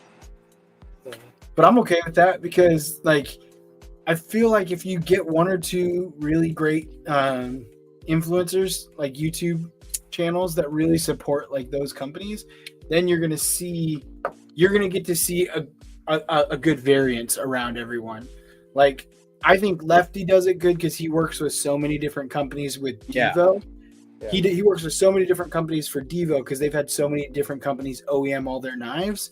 Yeah. That he's got a good relationship with a lot of them, and then he gets to see a lot of things, and you get to see a lot of different new products from these companies as well that he's built these solid relationships with, on top of all their great stuff as well. As I'm flipping a Lush right here. I would have thought that the channel Nathan's Knives, the guy that does a lot of customization. Yeah. His customizing videos are awesome. I love him. He does all the music and everything. Like, his videos actually look professional and cohesive. But he has, I think, for 2 or 3 years now in a row, he's actually been the physical rep for Concept at a couple shows now. Yeah. Which I think is really cool. So I would think that he would be like the Kaiser. I mean, not the Kaiser. The Concept channel. So that's just my thought. What's up, Josh Worth? And yes, you are correct. I think that's also why, because creators know when they send something, or companies know when they send something to Lefty. He has a pass around group with like 15 to 20 creators in it. Yeah. And he'll just post a channel, and it'll say, "Hey, He'll say, "Hey, I've got a new channel with this. If you want to jump on it, jump on it. If you don't." And like, they just get passed around. So like, companies send him stuff because they know it's going to hit a lot of companies. Yeah. But I think what Lefty does, that I don't know anyone else who does this, and maybe they all do, but I'm not part of those groups, is Lefty often gives those knives away. Like, he'll set up groups of like 3. He'll send out 3 knives in like a bundle, and then whoever like has it last after it's been passed around for 4, 6, 8 months, whoever has it last, a lot of different times he's been like, "Hey, choose one for yourself and send the other 2 back to me." And so like, if you got it last, you get to choose to keep one for yourself, and then you send the other ones back to him, and he uses them for giveaways too. So, which I think is good. He doesn't try and they get so much exposure doing that. So he definitely takes a lot of the work, out of it for the companies, which is great. That, and he gives it back to the community. Like, he sells some stuff, but he sells it at a ridiculously like really good rate. But he gives away a lot of stuff too. Like, he gives away a ton of stuff, and a lot of there are other creators who try and sell the stuff that they've done for free. And I won't. I mean, I'm not going to name some of those creators, but I'm never going to buy anything from those people. Like, I just won't. When they design knives, I'm not going to buy it, because it's like, you're shilling on the internet from stuff that you got for free and turning a profit rather than helping the community. Lefty's the complete opposite. He's like, "Hey, I got this for free, or I got this at $100. Like, I'll sell it to you for 50." Like, he often does incredibly good deals for people. So Yeah. yes, Todd Carr, he is pretty awesome that way. Which is why I have no problem buying Devo knives. Like, I've got a Buzz here. Yeah, you got a couple of them. We've got a Mash right here. I've got the Premium Pony Stout right here. I was messing with the Lush in my hand. I've got the Tall Boy right here. Like, I think I've got 17 different Devos right now. I'm trying to fill one of those. I'm trying to fill one of these boxes with Devo knives, one of these Cavill cases with Devo knives. My collection has absolutely dwindled. I've gotten rid of so many things. You should get one of these Cavill cases. They hold 24 knives, and just stay with one case. like if you fill it, you're good. Yeah. And then if you need to get anything else, get rid of one. My All little acrylic box. I actually that like makeup box thingy, Yeah.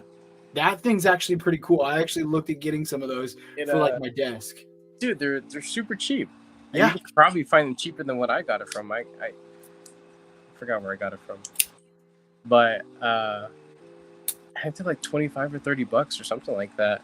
Yeah. Now they're not the highest grade of acrylic, but I got some like fake leather, and I just cut squares and just put it at the bottom so it looks a little nicer, and it works. You know, I got a roll of cork that I'm gonna put in. a roll. I thought that was a paper towel roll. No. Like, It's swear a to bunch God, of if it's that it's tells a me I'm it's a on my roll of next cork, and then house. it's got an adhesive bottom. So like I'm gonna put the cork, cut it to pieces, and put it in there, and put the cork at the base of it. Nice. I just haven't gotten around for that project yet because I think the cork's a little softer. I like the look of it too. Yeah. So I was gonna cut those and put those in a bunch of my little boxes. One thing I have been eyeing is one of those Home in Hatfield, something Hatfield. I think you're right. I think it's Holmes and Hatfield. Holmes, not home. Mhm. Holmes. Yeah. I think I want to get something like that because They have Look like a smaller one. They've got their, I think it's called the Armory, which is like the big one, and they've got a smaller one that's actually, it's not too expensive. I mean, they're really expensive, but yeah, they've got a smaller one that's actually pretty good. yeah. There's a good like little in between size one that I was looking at. They have like a black wooden one. I think it looks really nice, but I think that would just be an impulse buy at this point. I have my little watch box here in the bedroom, and then I have the acrylic case for the knives over there. I don't keep any of my knives inside the house because every morning that I wake up for work, I grab right now because it's so hot, I grab a couple frozen water bottles, Good night, Crispy. couple energy drinks, and my knife for the day. That's my morning routine. Mhm. So I grab my one knife and that's it, and I stick with it until I basically wake up the next morning. And if I no longer want to carry the Sebenza, tomorrow morning I'll just grab something else. It took 4 years for my wife to let me do this, but I have one of those burrito grandes from Naf's Roll, and it took 4 years for her to be okay with this. But like, I have it hanging on the wall next to my bed, so then like I can roll out of bed in the morning and just like grab a knife. But for the longest time, she was like, "You're not a bachelor. This isn't a bachelor pad. We're not going to put guitars on the wall. You're not going to hang knives on the wall." And then finally, I was like, "Hey, I keep my knives on the nightstand, and our kids are 3 turning 4, 1.5 turning 2. Like they're walking in here, they might grab a knife." And she was like, "Okay, just put it up high enough where they can't reach it." And I was like, "Yes." So I have it like hanging on the wall, right? Like I can roll right out of bed, and then I've got 15 different knives to choose from. And then I'll just like shuffle through those knives as I see fit, like what I'm carrying more and whatnot. So, oh, that's crazy. My wife would freaking kill me. I mean, it took a really long time to get her to be okay with it, and really she's more okay with it because she was like, "Can you just put your knife somewhere where the kids can't grab them?" So I would like open a drawer and put it in a drawer. She's like, "They know how to open drawers," and I was like, "Well, I'm gonna carry more than one knife, so I gotta put them somewhere." What took a minute was, so I love plants, right? That's just my thing. But my wife, that's not her thing. But I told her, I was like, "Look, I like succulents and cactus. She likes the vibe of tropical plants." So I said, "Okay, fine, we can make this work." So we got a plant up there, up right above our projector. And then right across, since I don't know how to flip my camera around, we literally just have a blank wall right above our dresser, and we watch movies on the wall. And then there's like a palm tree with like 3 leaves because they keep dropping, and I don't know how to keep palm trees alive.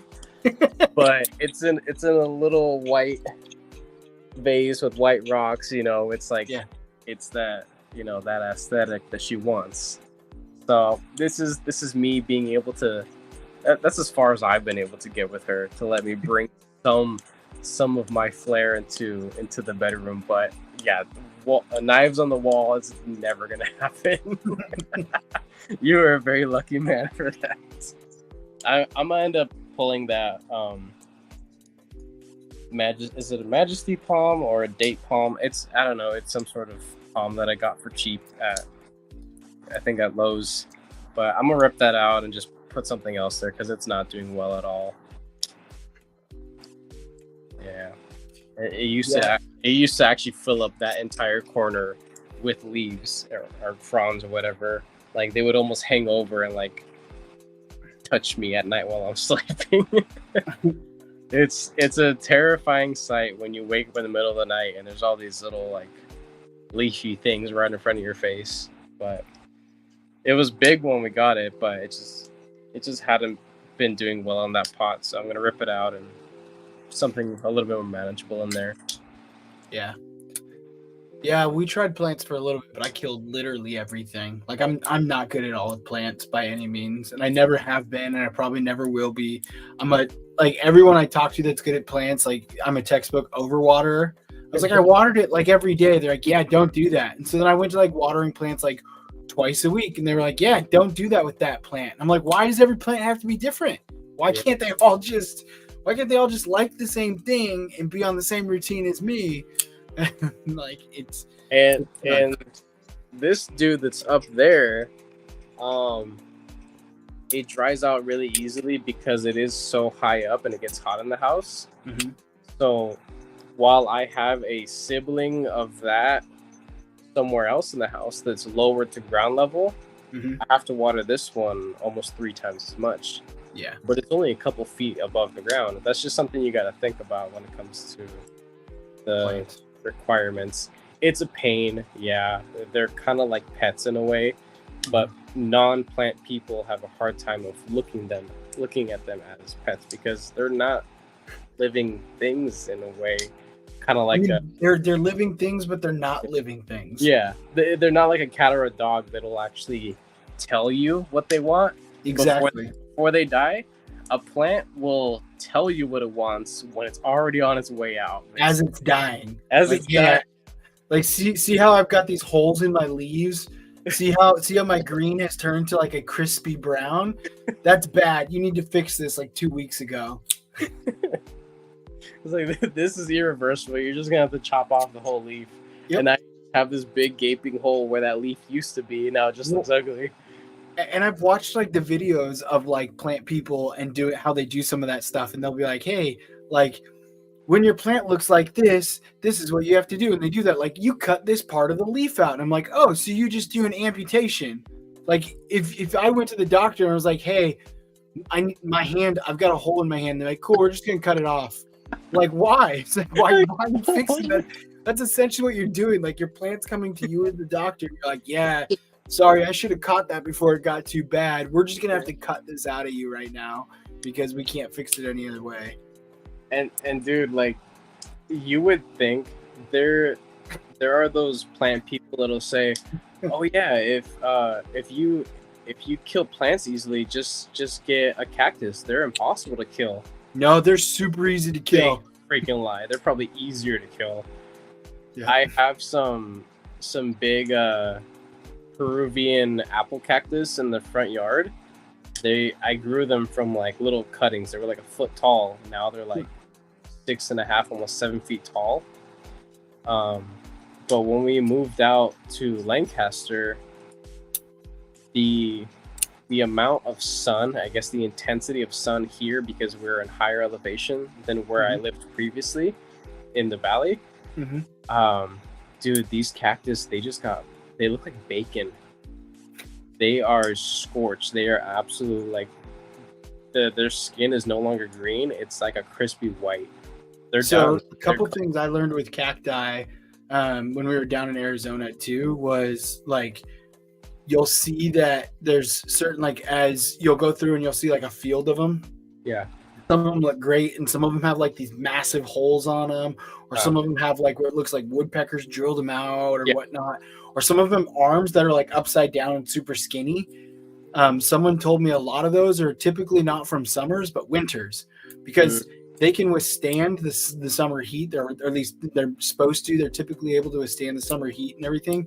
Yeah. But when the winters happen, they have really harsh winters that kill the cactus off, and then they never recover from it. So those parts of the cactus never grow again, but the rest of the cactus will keep growing. So we've been here at this house for 3 years now. Everything that's currently here has survived. I haven't bought too many new things that have stayed outside since we moved in. A lot of what I had has just been kind of propagated and just put somewhere else around the house, whether it's in the backyard or the front yard.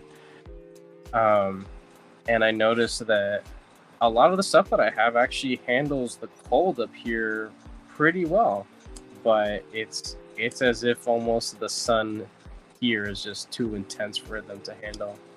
I do want to pull those.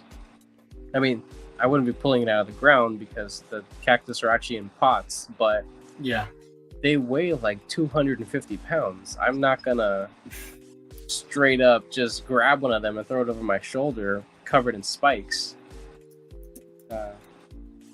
That's how I got them into those pots when they started getting really tall and unmanageable. I just grouped a couple of them into an even larger plastic pot, and now they're almost 7 feet tall and they weigh a crap ton. So if I try moving those, I'm gonna get smacked in the face with a giant, spiky cactus. Mm-hmm. I'm not looking forward to that. So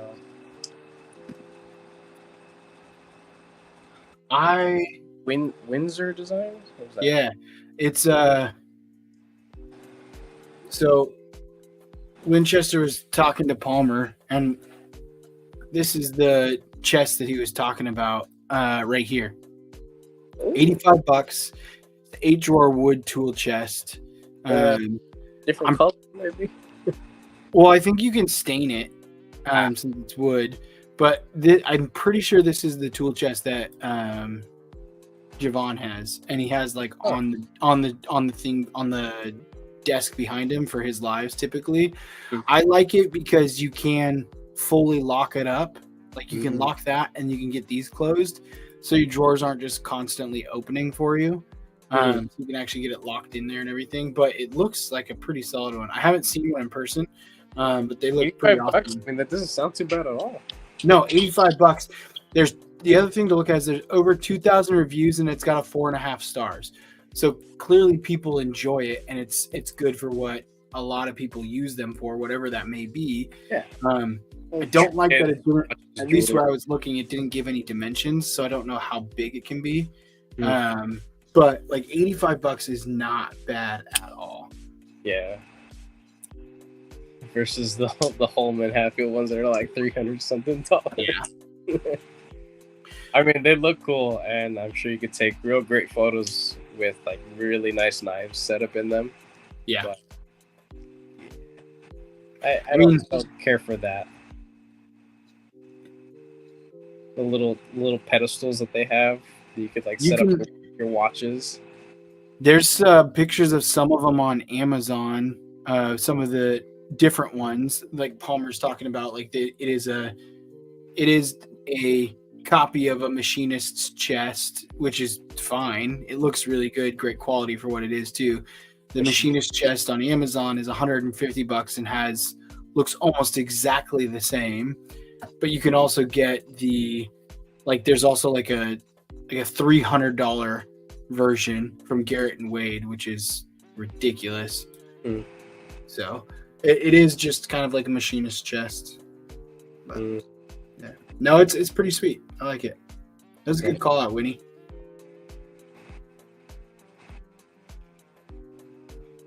So yesterday I walked into my freaking wife.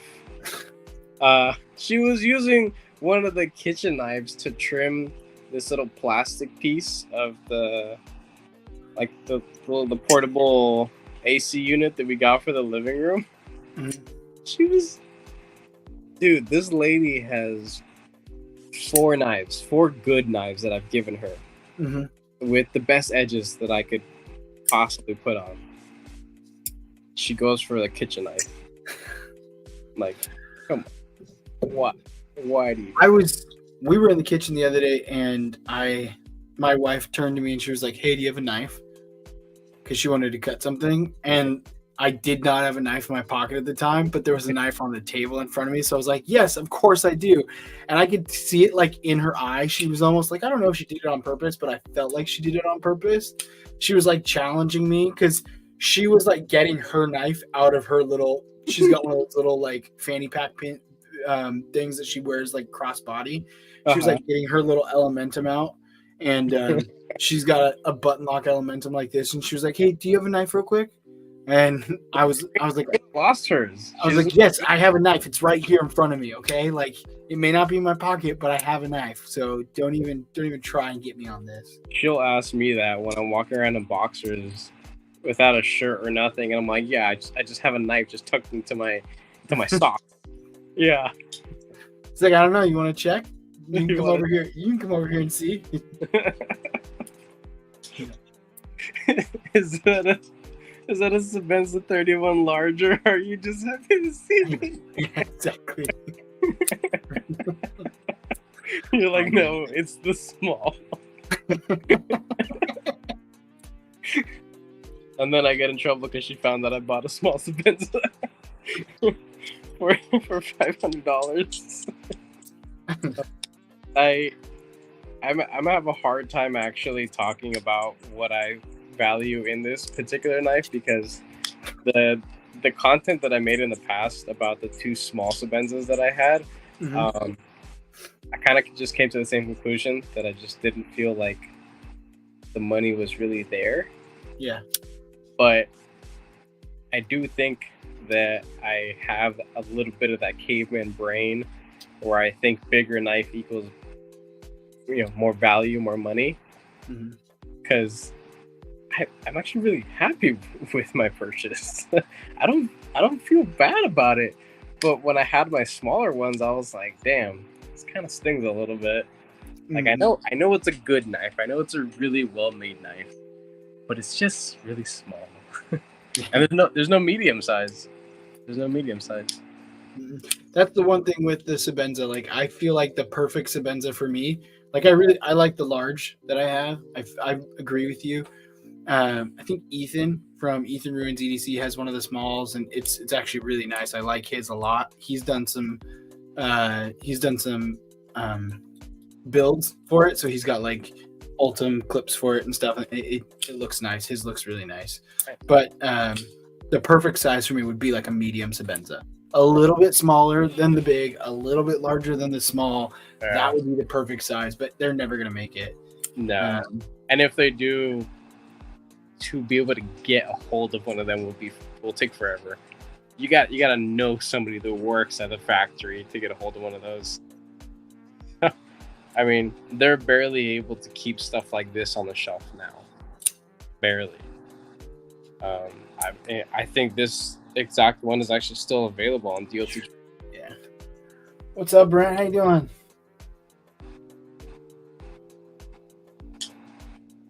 Brent, you joined us just in time for. Oh, come on! Maybe I got this before Winnie timed you out. I tried to get you a moderator right before Winnie timed you out, Brent. So you'll be back in 40 seconds or 60 seconds, and then you should be able to do that. Winchester, that's enough of Brent. Why does everybody do that to each other? People, it's kind of like a passing, a coming of way for the community, I think. But hazing. Yeah, the silly thing is like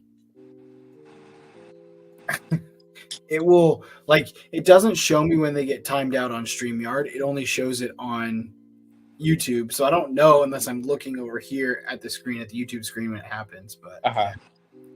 But we've hit 11:20 almost. So I'm gonna it's the Wild West Showdown. I get him before you can wrench him. It's 11:20 and we've hit like a 2-hour mark. Nice. I am exhausted from the day of cleaning out my garage and getting things going, and I got to head into work tomorrow. So I'm gonna, and I know Nathan's probably working too, and he'd probably get up earlier than me. So I'm gonna call it a night. And thank you everybody for joining us tonight. Appreciate it. We'll see you next Wednesday for sure. And until next time, peace. Have a good night, everyone.